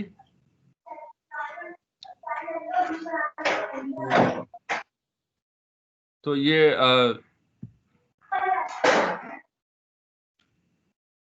तो स्टैंडर्ड डेविएशन जो आपने निकाली थी पोर्टफोलियो की ये आ रही थी HT की 20% और CURL की आ रही 13.4%। तो इसका एवरेज कितना आता है जी? इन दोनों का एवरेज अगर पोर्टफोलियो में डालें इन दोनों को तो अप्रोक्सीमेट 16 आएगा सर। हाँ, अप्रोक्सीमेट 16 आएगा। तो 16 आना चाहिए। तो जैसे अगर हम ये बात करें कि इन दोनों का जब एवरेज निकाला था अच्छा इन दोनों का एवरेज निकाल ले 17.4 और 1.7 का, तो क्या आएगा 9 पॉइंट समथिंग आएगा ना? कितना आएगा जी सर 9.6। 9.6। तो हम ये कह सकते हैं कि the return on portfolio is the weighted average return of individual in the stock in the portfolio. इसी तरह हम ये भी कह सकते हैं कि द रिस्क ऑफ पोर्टफोलियो, जो अभी रिस्क हमने नहीं निकाला, is the weighted average risk of individual stock. तो वेटेड एवरेज रिस्क कितना आ रहा है इसका दोनों का? 16। तो हम ये कहेंगे कि भाई 16% जो है पोर्टफोलियो का रिस्क भी होना चाहिए। तो लेट्स कैलकुलेट फर्स्ट के रिस्क कितना आ रहा है। तो ये पोर्टफोलियो का रिस्क हमने निकाला, स्टैंडर्ड डेविएशन 9.6 जो है ना वो था इसका मीन था। 3 इज द पहले का था, यहाँ पे 3 को मल्टीप्लाई कर दिया प्रोबेबिलिटी से होल स्क्वायर, फिर सेकंड 6.4 है, 6.4 को मल्टीप्लाई किया minus average multiply by whole square multiply probability, फिर तीसरा 10% है तो 10 को आपने लिखा minus average whole square multiply probability, फिर 12.5 है उसको आपने लिखा तो 12.5 minus the average 9.6 whole square multiply probability, फिर 15 है तो 15 को आपने लिखा minus 9.6 whole square multiply probability. इन सबको सबमिशन लिया और सबमिशन को आपने स्टैंडर्ड डेविएशन ले लिया, तो स्टैंडर्ड डेविएशन आ रहा है 3.3। सो दैट मीन्स के जो इसका जो एवरेज रिस्क बन रहा था वो बन रहा था ऑलमोस्ट कितना 16% शायद बन रहा था, जबकि एक्चुअल आ रहा है 3.3। तो दैट मीन्स कि क्या हुआ कि ये जो हमने रिटर्न में जो हमने बनाया था कि return is the weighted average return, return of the portfolio is the weighted average return of individual stock in the portfolio, तो वो रिस्क पे वैलिड नहीं हो रहा बल्कि रिस्क कम हो गया। तो वो रिस्क चला कहाँ गया आप ये खुद देख रहे हैं, तो रिस्क खत्म हो गया ना, risk is 3.3। This is how risk is diversified. ये रिस्क चला गया कहीं, मिटिगेट हो गया, क्योंकि रिस्क इसके हिसाब से जो है risk would be somewhere between the two ना, तो 20 और 17 के बीच में कोई ऐसे कुछ आना था। रिस्क कहाँ चला गया जी, कोई बताएगा? डिस्ट्रीब्यूट हो गया सर। कहाँ डिस्ट्रीब्यूट हो गया? डिस्ट्रीब्यूट होता तो एवरेज में आता ना, कहाँ डिस्ट्रीब्यूट हो गया? कहीं डिस्ट्रीब्यूट होता तो एवरेज में आ जाता, दोनों के एवरेज हमने कर दिया तो रिस्क आ जाता। रिस्क कहाँ चला गया?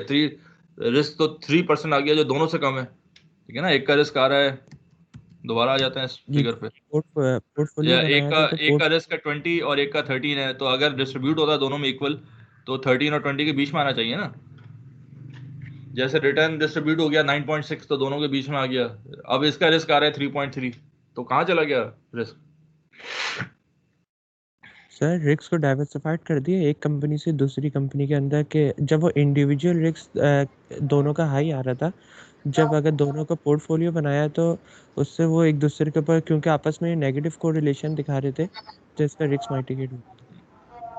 हाँ, तो ये रिस्क मिटिगेट हुआ due to correlation. Direction, actually direction count करती है, कोरिलेशन आपस की कोरिलेशन रिस्क में काउंट करती है, रिटर्न में कोरिलेशन काउंट नहीं करती। तो हुआ क्या कि थ्रू कोरिलेशन ये रिस्क डाइवर्सिफाई होगी। अब ये इन कंपनीज को जरा देख लें दोबारा से, किसी ने पॉइंट ऑफ व्यू भी किया था पहले ना, कंपनीज को देख लेते हैं। ये कंपनीज थी ये वाली, ठीक है। अब यहाँ पे देखें, हम इन दो कंपनीज की बात कर रहे हैं, ठीक है। तो आप ये इनकी कोरिलेशन देखें क्या बन रहा है। अगर रिसेशन में क्या होता है, एचटी जो है वो लॉस कर रहा है, सीएलएल प्रॉफिट कर रहा है, ठीक है। तो बिलो एवरेज में भी यही हो रहा है। तो यानी कि आप इसका कोरिलेशन लगा लेंगे तो क्या निकलेगा?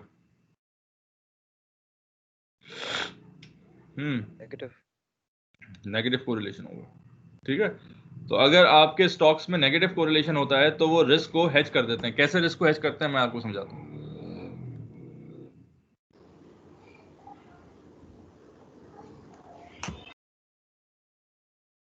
फॉर एग्जांपल ये देखें, दो स्टॉक्स हैं, हाइपोथेटिकली बात कर रहा हूँ। ये स्टॉक 100% नेगेटिव कोरिलेशन है, इसका जो है स्टॉक का जो कोरिलेशन है वो -1 है, ठीक है। तो अगर ये दो स्टॉक्स हैं, ठीक है। अगर W और M, ठीक है। नाउ अगर आप ये देखें, जो W स्टॉक है वो जब ऊपर होता है 25 में तो M -10 पे होता है। तो जैसे जैसे W नीचे आ रहा है M ऊपर आ रहा है, ठीक है।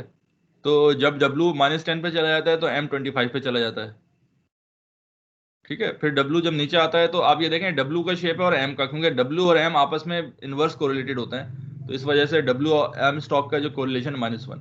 अब जब इनको कंबाइन करेंगे पोर्टफोलियो में तो क्या बनेगा? Straight line. जी सर, रिस्क नलीफाई हो गया है, देखिए रिटर्न जो है नलीफाई। तो क्यों हो गया? क्योंकि अगर एक जगह से रिटर्न ऊपर जा रहा है तो वो दूसरी जगह से रिटर्न कम हो रहा है। तो एक जगह का रिटर्न जो बढ़ रहा है वो बैलेंस ऑफ कर रहा है दूसरे के रिटर्न को। जगह अगर वेटेड एवरेज रिटर्न निकालेंगे तो वो दोनों का कम होता रहेगा। तो हुआ क्या कि अब स्ट्रेट लाइन का मतलब है जीरो रिस्क, इसमें कोई रिस्क नहीं है। अगर आप इसकी स्टैंडर्ड डेविएशन निकालेंगे तो इसकी स्ट्रेट लाइन का मतलब है कि यानी कि इसमें कोई नॉर्मल डिस्ट्रीब्यूशन, अगर एवरी पॉइंट लाइज ऑन 15%। तो उसका मतलब क्या हुआ कि अगर दो स्टॉक्स हैं और इन्वर्सली कोरिलेटेड हैं तो उसका जो है रिस्क जो है ऑलमोस्ट सारा, बल्कि 100% रिस्क खत्म हो गया। सो दैट मीन्स कि you will have a 15% return on a risk free return on a 15%। 15% return जो है आपको मिल रहा है विदाउट टेकिंग एनी रिस्क। इसमें कोई रिस्क नहीं है, डिफॉल्ट रिस्क भी नहीं है, दुनिया के जितने भी रिस्क हैं वो सब खत्म हो गए। ये बात क्लियर है? जी सर। तो just by having a diversification, portfolio theory यहाँ से स्टार्ट होती है कि सिर्फ आप अगर डाइवर्सिफाई कर देंगे तो you can create a risk free portfolio by combining two highly risky asset which have a negatively correlation. तो दो रिस्क एसेट्स, अच्छा आपको ट्रेजरी बिल की भी जरूरत नहीं है। अगर ट्रेजरी बिल में जाएंगे, अगर हाइपोथेटिकली मैं कह रहा हूं कि अगर आपको ऐसे स्टॉक मिल जाते हैं जिसका कोरिलेशन -1 है, तो अगर आप इनको कंबाइन करेंगे तो आपको एक ऐसा रिटर्न मिलेगा जो रिस्क फ्री होगा। ट्रेजरी बिल को आप इसलिए जाते हैं कि रिस्क फ्री है, लेकिन ट्रेजरी बिल का मसला ये है कि वो 15% आपको नहीं देता, वो 6-7% देगा आपको, ठीक है। तो आप 15% रिटर्न भी ले रहे होंगे और साथ साथ जो है वो रिटर्न रिस्क फ्री होगा, यानी इसके अंदर कोई डिफॉल्ट रिस्क कुछ नहीं है, क्योंकि सारे रिस्क मिटिगेट हो गए। ये कहते हैं पोर्टफोलियो थ्योरी। तो कैसे हुआ? Just because of inverse correlation. जो इनवर्स कोरिलेशन से क्या हुआ, आपके रिटर्न जो है हर सूरत में 15% ही आएंगे, ठीक है। अच्छा सर, एक क्वेश्चन है इधर। नॉर्मली स्टॉक्स की जो पोजीशन होती है या जो स्टॉक्स की जो परफॉर्मेंस होती है, ये कंपनी की परफॉर्मेंस से ज्यादा मार्केट सेंटिमेंट पे ज्यादा डिपेंड करती है। कंपनी की परफॉर्मेंस जब वो आपका रिटर्न अनाउंस करते हैं, डिविडेंड अनाउंस करते हैं, उस वक्त वो प्लस माइनस होती है, लेकिन जो मार्केट सेंटिमेंट होते हैं उनका ज्यादा इम्पैक्ट होता है रादर देन इंडिविजुअल परफॉर्मेंस। तो सर ये बड़ा मुश्किल हो जाएगा इस तरह सर, ये कैलकुलेट करना। ये रियलिस्टिक में तो हो सकता है, लेकिन ये एक्चुअल में सर हाँ, ये इनका आपकी बात ये है कि एक्चुअली तो ये तो हमने हाइपोथेटिकली बनाया था एम और डब्ल्यू, लेकिन ये ऐसा होता नहीं है। रियल लाइफ के अंदर पोर्टफोलियो कभी भी इन्वर्सली कोरिलेट नहीं होते, ठीक है। तो वो एक साथ मूव करते हैं। और आपने कहा कि बहुत बड़ा जो मूवमेंट का जो है पैटर्न होता है वो सेम होता है, बिकॉज कुछ फोर्सेस ऐसी होती है मार्केट, जो जो इवेंट होते हैं वो सब पे एक साथ अफेक्ट करते हैं, तो वो मूव भी बहुत सेम रहते हैं। तो इस वजह से जो है ना ऐसा पोर्टफोलियो नहीं मिल सकता। इसमें एक काउंटर लॉजिक ये आती है, वो ये कहते हैं कि भाई ये तो यहाँ पे तो रिस्क 100% खत्म हो गया ना, लेकिन अगर कोई दो पोर्टफोलियो 100% कोरिलेटेड नहीं है, लेट्स सपोज, मैं इसका दूसरी एग्जांपल दे देता हूँ। जैसे ये वाला पोर्टफोलियो है, अब ये एमएम पोर्टफोलियो है। अब एमएम पोर्टफोलियो कंबाइन करेंगे तो इसमें कोई रिस्क मिटिगेट नहीं होगा। सो दे आर टू रेंजेस। एक तो ये है कि जहाँ पे जीरो रिस्क मिटिगेशन है, क्योंकि यहाँ पे कोरिलेशन 1 है, और एक यहाँ पे जो ये है यानी 100% रिस्क मिटिगेशन है, जहाँ पे कोरिलेशन जो है वो -1 है। सो -1 और +1 के दरमियान जो है, अगर कहीं भी, क्योंकि एक्चुअल जो लाए करेगी जो कोरिलेशन है वो -1 और +1 के दरमियान कहीं लाए करेगी। +1 भी नहीं हो सकती और -1 भी नहीं हो सकती। तो दैट मीन्स क्या हुआ कि अगर इसमें कहीं भी लाए करती है तो थोड़ा सा रिस्क तो मिटिगेट हो रहा है ना। यानी अगर 1% कोरिलेशन में 0 रिस्क मिटिगेट हो रहा है और -1 पे 100% रिस्क मिटिगेट हो रहा है, तो कहीं भी जो लाए करेगी दैट मीन्स के वो कुछ रिस्क को मिटिगेट करेगी। तो इवन इफ के रियलिस्टिकली दो स्टॉक्स एक साथ मूव करते हैं, लेकिन इसके बावजूद जो है उन दो को कंबाइन करने से कुछ ना कुछ रिस्क उसका मिटिगेट होगा। तो इस वजह से जो है वो पोर्टफोलियो थोड़े यहाँ पे भी वैलिड होती है। इवन अगर कोई कोरिलेट करता है 80%, तो दैट मीन्स 20% तो डिफरेंट होगा। तो वो 20% जो डिफरेंस होगा आपस में को मूवमेंट की वजह से, वो उसके पोर्टफोलियो रिस्क को मिटिगेट कर देगी पोर्टफोलियो कॉन्टेक्स्ट में। समझ में आई बात? जी सर, इसकी कोई अभी हम अगर प्रैक्टिकल एग्जाम्पल देखें, अगर ये जो ड्यूरिंग द कोविड ये आया, तो स्टॉक्स जो रिलेटेड थे ई कॉमर्स से रिलेटेड थे, जो टेक्नोलॉजिकल थे, तो उनके स्टॉक्स ऊपर गए थे। और जो आपके दूसरे स्टॉक से जो फिजिकल काम कर रहे थे, तो उनके स्टॉक्स जगह उनको लॉसेस हो गए। तो ये एक इन्वर्सली कोरिलेशन हो गया था। वो 100% WM तो ना हो, लेकिन कुछ ना कुछ इन्वर्सली जरूरी था। तो बिल्कुल। अब जैसे कोविड आया है, अब देखें ना, हमें कोविड की एग्जांपल देते हैं। फॉर एग्जांपल ये हमने एग्जांपल दी थी COLL और उसकी, ठीक है ना। अब आप यहाँ ये देखें, COLL और HT जो है ये इन्वर्सली कोरिलेटेड है, यानी कि जहाँ HT 0 हो रहा है COLL। अच्छा, अब इसको हम कोविड की एग्जांपल दे सकते हैं। अब अगर HT जो है, अब मैं इसको खोल देता हूँ कि इसका मतलब HT मीन्स हाईटेक मीन्स के कोई हाईटेक इंडस्ट्री है, मोबाइल फोन की कोई इंडस्ट्री है, या और इस तरह के टेक्नोलॉजी ड्रिवन इंडस्ट्री है, या बैंकिंग सेक्टर है, इसको आप कहते हैं जो हाईली साइक्लिकल है, या स्टील सेक्टर है। तो एसेट सेक्टर जो है, जो होते हैं, उसको हमने हाईटेक कह दिया। COLL का मतलब कलेक्शंस है। कलेक्शन का मतलब ये है कि ये एक्चुअली कलेक्शन एजेंट्स हैं। कलेक्शन एजेंट्स क्या होते हैं कि ये आपको पता है ना, जब कोई डिफॉल्ट करता है तो उसको फिर एजेंट बनाया जाता है कि वो रिकवरी के एजेंट्स होते हैं। तो बेसिकली COLL एक ऐसी कंपनी है कि जो रिकवरी करती है, ठीक है। तो अगर हम HT और COLL को कंबाइन करेंगे, तो अब COLL क्या हो रहा है, रिसेशन के अंदर उसका बिजनेस बूम कर रहा है। क्यों? क्योंकि वहां पे डिफॉल्ट ज्यादा हो रहा है। जब डिफॉल्ट ज्यादा होंगे तो रिकवरी ज्यादा होगी। बूम के अंदर क्या हो रहा है, डिफॉल्ट कम हो रहे हैं तो रिकवरी कम हो रही है। तो आप अगर ऐसी कंपनी जो COLL है, जिसमें रिकवरी जो है वो काउंटर साइक्लिकल है, और HT, तो इनका कोरिलेशन -1 निकल सकता है। अब COLL की तरह से you can get that Covid companies के, अगर ऐसी कंपनीज जहाँ पे फॉर एग्जांपल मास्क बनाने वाली कंपनी है, या वेंटिलेटर्स बनाने वाली कंपनी है, या कोई और कंपनी है। कोविड की वजह से क्या हुआ है कि कुछ ऐसी कंपनीज हैं जिनका बिजनेस जो है वो बूम हो गया है। तो क्या हुआ है कि दुनिया जो है इस वक्त रिसेशन में जा रही है, नेगेटिव ग्रोथ है, GDP आपके नेगेटिव जा रहे हैं, लेकिन जो है कुछ कंपनीज बूम कर रही हैं। तो अगर इसकी कोरिलेशन निकाली जाए तो that will have a minus correlation. तो अगर आप पोर्टफोलियो में ऐसी कंपनीज को डाल देंगे तो वो जो रिसेशन का इम्पैक्ट है वो खत्म हो जाएगा। अगर आपके पोर्टफोलियो में ऐसी कंपनीज पहले से मौजूद होती हैं तो क्या होता है, फॉर एग्जांपल आपके पोर्टफोलियो में जो है 10 कंपनीज आपकी साइक्लिकल थी, और एक कंपनी आपने जो है वो डाल दी है, कोई फार्मा कंपनी डाल दी है। फॉर एग्जांपल फाइजर डाल दी है आपने, या एस्ट्राजेनेका डाल दी है, या कोई और जो वैक्सीन बना रही है, तो व्हाट विल हैपन, जो पोर्टफोलियो जो आपकी कंपनी गिरी है कोविड की वजह से, वो उसको बैलेंस कर लेगी दूसरी कंपनी जहाँ बढ़ रहा होगा, तो आपका रिटर्न स्टेबल होगा। तो अगर ऐसी कंपनीज जो जिनका कोरिलेशन लॉन्ग टर्म तक नेगेटिव है, उसको शामिल करने से you can have a kind of a very stable kind of a return, जो रिस्क फ्री भी होगा और प्योरली वो भी होगा, उसमें रिटर्न भी बहुत अच्छी तरह मिलेगा। क्लियर बात समझ में आ रही है? जी सर।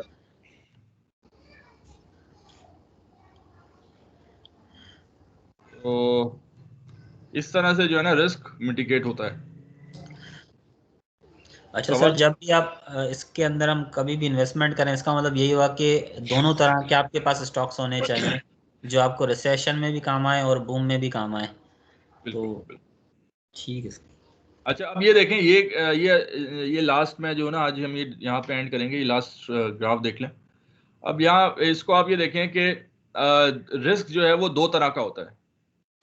ये रिस्क मिटिगेट जो हुआ है वो कौन सा रिस्क मिटिगेट हुआ है, ये देखें ना। एक्चुअली अब ये हमने जो बात हाइपोथेटिकल की थी, एक्चुअली में जो है ना कुछ फैक्टर्स ऐसे होते हैं कि जो तमाम कंपनीज पे एक साथ अफेक्ट करते हैं, उसको कहते हैं मार्केट फैक्टर्स। और कुछ ऐसे फैक्टर्स होते हैं कि जो कंपनी पे, हर कंपनी के डिफरेंट होते हैं, उसको कहते हैं स्टैंड अलोन फैक्टर्स।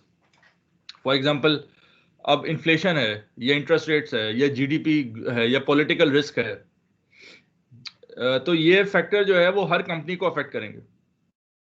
तो अगर रिस्क आपका इन फैक्टर की वजह से है तो वो पूरी मार्केट में होगा, तो वो डाइवर्सिफाई नहीं होगा, क्योंकि आप कोई भी एसेट उठाएंगे, कोई दूसरा एसेट भी उठाएंगे, उस पर भी वही फैक्टर्स अप्लाई कर रहे होंगे, तो उसका डाइवर्सिफिकेशन का बेनिफिट नहीं होगा। अच्छा, कुछ फैक्टर ऐसे होंगे जो स्टैंड अलोन होंगे। स्टैंड अलोन का मतलब यह है कि वो फैक्टर जो हैं वो सिर्फ उस कंपनी के साथ ही स्पेसिफिक होंगे, वो मार्केट में नहीं होंगे। फॉर एग्जांपल, उसकी मैनेजमेंट का कोई है, या उस कंपनी के प्रोडक्ट का है, या उसकी कंपनी की जो मार्केट, प्रोडक्ट की मार्केट का है, तो वो कोई ऐसे फैक्टर्स होंगे जो उस कंपनी के साथ होंगे, वो मार्केट में नहीं होंगे, तो उसको कहेंगे स्टैंड अलोन फैक्टर। तो जो आप रिस्क को जो मिटिगेट करेंगे, जो कंपनी का रिस्क जो कम होगा, तो वो स्टैंड अलोन फैक्टर्स की वजह से होगा, बिकॉज दे डोंट मैच, जिसकी वजह से वो कम होता रहेगा। अब आप ये देखें, एग्जांपल है कि पोर्टफोलियो में अगर आपका एक स्टॉक होगा, तो आपका जो रिस्क होगा पोर्टफोलियो का, वो होगा 35%। जैसे जैसे आप स्टॉक्स बढ़ाते रहेंगे, आपका रिस्क कम होता रहेगा। वो क्यों कम होता रहेगा? बिकॉज ऑफ डाइवर्सिफिकेशन, क्योंकि दो स्टॉक्स मैच नहीं करते। लेकिन जैसे जैसे आप स्टॉक्स बढ़ाते बढ़ाते रहेंगे, इस रिस्क के कम होने की रफ्तार भी कम होती रहेगी, यानी इसका स्लोप मूव होगा टुवर्ड जीरो। तो एक ऐसा पॉइंट आएगा जहाँ पे स्लोप जो है ना इसका ऑलमोस्ट जीरो होगा। यानी फॉर एग्जांपल यहाँ पे 30 का स्टॉक्स है, तो 30 के स्टॉक्स में जो रिस्क होगा ऑलमोस्ट वही रिस्क होगा 2000 के स्टॉक्स में भी। तो क्यों होगा? क्योंकि almost all of the stand alone risk वो हेज हो चुका है। सो जो बच जाता है वो मार्केट रिस्क बच जाता है। तो मार्केट रिस्क क्योंकि सब में कॉमन होगा, तो वो डाइवर्सिफिकेशन से खत्म नहीं होगा। तो जो कंपनी जो स्पेसिफिक रिस्क है, जो फर्म स्पेसिफिक रिस्क है, वो पोर्टफोलियो में भी 30 से ज्यादा पोर्टफोलियो होंगे, उसमें भी वो कम नहीं हो रहा होगा, बिकॉज उसका स्टैंड अलोन का पोर्शन जो है, जो कंपनी का जो कंपनी स्पेसिफिक है, वो तो खत्म हो चुका होगा, लेकिन मार्केट क्योंकि मौजूद रहेगी, वो it is for every stock, तो इसलिए उसका फर्क नहीं पड़ेगा। क्लियर बात समझ में आ रही है? तो अगर अब इसकी इम्प्लीकेशन ये है कि अगर 50% आपका टोटल रिस्क के अंदर जो है वो स्टैंड अलोन है, और या फर्म स्पेसिफिक है, और 50% मार्केट रिस्क है, तो जो टोटल जो रिस्क होगा, जो हेज हो जाएगा, वो 50% हो जाएगा। तो उसका जो स्टैंड अलोन रिस्क है वो 50% कम हो जाएगा, जस्ट बाय हैविंग डाइवर्सिफिकेशन। ठीक है? तो इवन सर यहाँ स्पेसिफाई कर सकते हैं आप ये? सर हाँ, स्पेसिफाई कर सकते हैं स्टैंड अलोन रिस्क और कंपनी स्पेसिफिक रिस्क कौन से फैक्टर? स्टैंड अलोन रिस्क जो है ना वो टोटल रिस्क है, यानी एक कंपनी का रिस्क कितना है। यानी कि आप एक कंपनी का शेयर खरीदें और उसके साथ आप कोई और चीज ना खरीदें, ठीक है ना। जैसे आपने एबीसी का कंपनी का शेयर खरीद ली, अब एबीसी कंपनी का जो शेयर है वो कहेगा स्टैंड अलोन रिस्क। वो जो स्टैंड अलोन रिस्क है उसके अंदर दो तरह के रिस्क होंगे, एक फर्म स्पेसिफिक होगा, कंपनी स्पेसिफिक होगा, और एक मार्केट रिस्क होगा। तो आपका जो है स्टैंड अलोन रिस्क कम होता रहेगा जितना आप जो है पोर्टफोलियो में इजाफा करते रहेंगे। यानी कि जब आपका पोर्टफोलियो में 2, 3, 4, 5 यानी कंपनीज बढ़ती रहेंगी, तो हर कंपनी का जो स्टैंड अलोन रिस्क है वो कम होता रहेगा।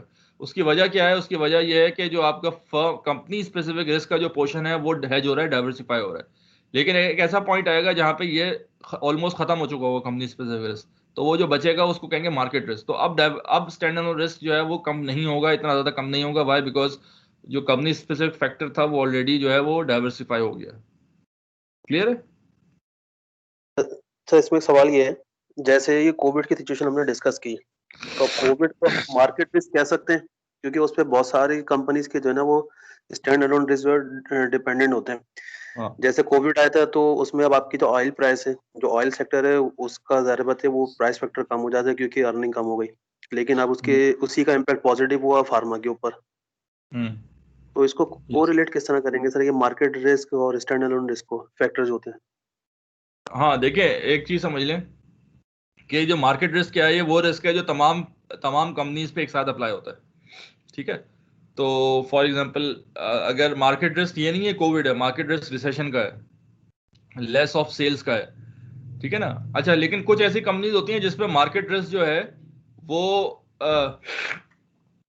वो नेगेटिव तो चल रही होती है, यानी कि उसपे जो है ना उसका बिजनेस की लाइन ही ऐसी होती है कि जो जिसपे जो है यानी कि मार्केट रिस्क को जो है वो बैलेंस ऑफ कर रही होती हैं। आप ये समझें कि उन पर भी वो रिस्क मौजूद है सारी चीज़ें, लेकिन जैसे कोविड की वजह से उनकी बिजनेस लाइन में यानी उसकी जो सेल्स वगैरह या जो भी उसका बिजनेस मॉडल है वो है ही अगेंस्ट मार्केट, यानी टेम्पररी तौर पे वो मार्केट के अगेंस्ट हो गया। तो वो जो मार्केट रिस्क एक्स्ट्रा आ रहा होगा वो सिर्फ उस फॉर्म स्पेसिफिक मॉडल की वजह से वो रिस्क हेज हो जाता है, तो टोटल रिस्क कम हो जाएगा।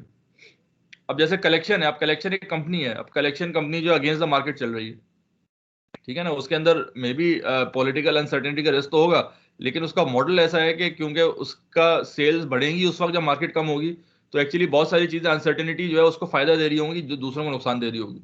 तो मार्केट रिस्क जो है वो अगर दूसरों को नुकसान दे रही हो सकता है उसको फायदा दे रही हो, जिसकी वजह से उसका इफेक्ट मार्केट रिस्क पे ना पड़ रहा हो। तो ऐसी कंपनी मिल सकती हैं आपको ये, लेकिन बहुत छोटी विंडोज अपॉर्चुनिटीज होती हैं। लॉन्ग टर्म में ऐसी कंपनी मिलना बहुत मुश्किल है, जैसे कोविड की वजह से आपको मिल सकती है, लेकिन लॉन्ग टर्म में जो है ऐसी कंपनी मिलना ज़रा मुश्किल होता है, ठीक है ना। क्योंकि लॉन्ग टर्म में क्या होगा कि फॉर एग्जांपल कोविड अगर लॉन्ग टर्म रहता है तो क्या होगा कि बहुत सारी फार्मा कंपनीज की प्राइस बढ़ जाएगी। जब वो बढ़ जाएगी तो क्या होगा कि they will be more pharma companies, they will be more vaccines, they will be more drugs. तो क्या होगा अल्टीमेटली जो है वो जो उसका जो फायदा हो रहा था हायर डिमांड वो कम हो जाएगी। तो टाइम जो है वो चीज़ों को इक्विलिब्रियम में ले आता है। तो अनइक्विलिब्रियम की वजह से you can have a specific window of opportunity जहाँ पे आपकी कोरिलेशन नेगेटिव हो सकती है, लेकिन इक्विलिब्रियम जब आ जाएगा तो वही सही हो जाएगी। तो शॉर्ट में जो है यू हैव अ विंडो जहाँ पे आपकी कोरिलेशन नेगेटिव भी हो सकती है। लॉन्ग रन में जो है आपको जो है वो मार्केट रिस्क फेस करना पड़ता है, ठीक है ना। क्लियर है? जी सर क्लियर है। तो ये है यहाँ। आई थिंक हम आज का यहीं रखते हैं, then will continue next class में। तो दो चीज़ हमने समझ गए हम कि रिस्क जो है वो दो तरह का होता है, एक फर्म स्पेसिफिक होता है और एक मार्केट होता है। जो डाइवर्सिफिकेशन की वजह से जो रिस्क कम हो रहा होता है वो उसका फर्म स्पेसिफिक पोर्शन कम हो रहा होता है, मार्केट पोर्शन कम नहीं होता, जिसकी वजह से अगर इवन कम ना भी हो तब भी हम ये कह सकते हैं कि डाइवर्सिफिकेशन बेहतर है as compare to stand alone रखने का।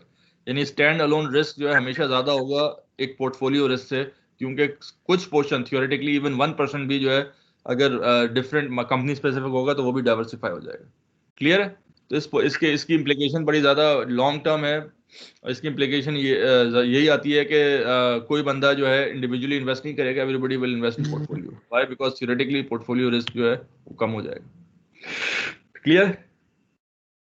क्वेश्चंस? कोई सवाल? कोई? सो मार्केट रिस्क जो है ये वही है जिसको हम कहते हैं सिस्टमैटिक रिस्क, जो डाइवर्सिफाई नहीं किया जा सकता। लेकिन अनलेस के हम कोई नई एसेट क्लास उसके अंदर अपने पोर्टफोलियो के अंदर इंडक्ट करें जो प्रॉब्ली डिफेंसिव हो टू द स्टैंडर्ड मार्केट। जैसे फॉर एग्जांपल स्टॉक्स में तो हमने एक छोटी मिसाल देख ली, टेक्नोलॉजी और फार्मा वर्सेस द द दूसरा मैन्युफैक्चरिंग कंसर्न्स या हॉस्पिटैलिटी या एयरलाइन इंडस्ट्री। अच्छा, अगर आप उसी स्टॉक्स के पोर्टफोलियो में if you add commodity fund और ETF और gold related instrument into that portfolio, so then probably you can, वो जो आपका डिफेंसिव वाला एलिमेंट है वो भी आप रीप कर सकते हैं। बिल्कुल। अच्छा, मैं इसमें एक और बात ऐड कर दूं कि आप ये देखें कि जो म्यूचुअल फंड्स होते हैं, तो कुछ फंड्स तो इंटरनेशनल फंड्स होते हैं जिन्होंने कई मुल्कों में इन्वेस्टमेंट की हुई होती है, तो बाज़ दफ़ा जो आपकी मार्केट डाउन हो रही होती है लेकिन फिर भी वो आ जाते हैं। तो आप ये देखें कि अगर आपने इंटरनेशनल कोई इन्वेस्टमेंट की है तो आपका सिस्टमेटिक रिस्क भी हेज हो जाता है। वाई? बिकॉज सिस्टमेटिक रिस्क तो उस सिस्टम के अंदर है ना, अगर आपका कुछ पोर्शन सिस्टम से बाहर है तो even the systematic risk would be hedge. तो थियोरेटिकली जो इंटरनेशनल पोर्टफोलियो इन्वेस्टर होता है, they have a lesser amount of risk because they are expose to a diverse security जिसमें सिस्टमेटिक रिस्क भी हेज हो जाता है। तो ये इसकी इम्प्लीकेशन आ सकती है कि इवन सिस्टमेटिक रिस्क भी आउटसाइड सिस्टम इन्वेस्ट करने से हो जाता है। तो आप ऐसा पोर्टफोलियो बनाएं जिसके अंदर आपके 2-3 मुल्कों में अगर एक्सप्लोजर हो तो उसमें आपका रिस्क मजीद कम हो जाएगा।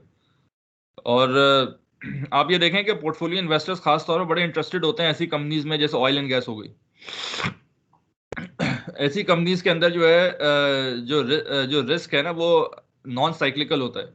तो वो नॉन साइक्लिकल होने की वजह से पोर्टफोलियो को बैलेंस कर रहे होते हैं। तो that may individually be a highly risky companies, लेकिन just because of that non cyclical nature आपका पोर्टफोलियो बैलेंस हो रहा होता है, जिसकी वजह से पोर्टफोलियो वालों के लिए ऑयल एंड गैस कंपनीज बड़ी अट्रैक्टिव होती हैं। ठीक है ना, तो ये 2-3 चीजें आप ऑब्जर्व कर सकते हैं। और कोई सवाल? जी। तो ये हमने आज का सेशन था। इंशाल्लाह विल बी नेक्स्ट टाइम में हम इसको मजीद इसको कंप्लीट करेंगे, रिस्क एंड रिटर्न। सर हमारा क्लास टाइम क्या होगा? 9:30 और 10 o'clock? मेरे पास 10 बजे रख लेते हैं, 10 o'clock। ठीक है, ठीक है। 10 बजे मैं आ गया था तो 10 बजे के अराउंड रख लेते हैं। 10 to 12:30 तक ही हम रखते हैं। ठीक है ना? ठीक है ना? चलें तो विल एंड अप हियर। ठीक है, कोई सवाल है तो कर ले। ओके जी, चलें ठीक है, चलें। Thank you. फिर इंशाल्लाह नेक्स्ट क्लास में मिलते हैं। जज़ाकल्लाह जी, अल्लाह हाफ़िज़। वेलकम। ओके अल्लाह हाफ़िज़। अल्लाह हाफ़िज़ सर।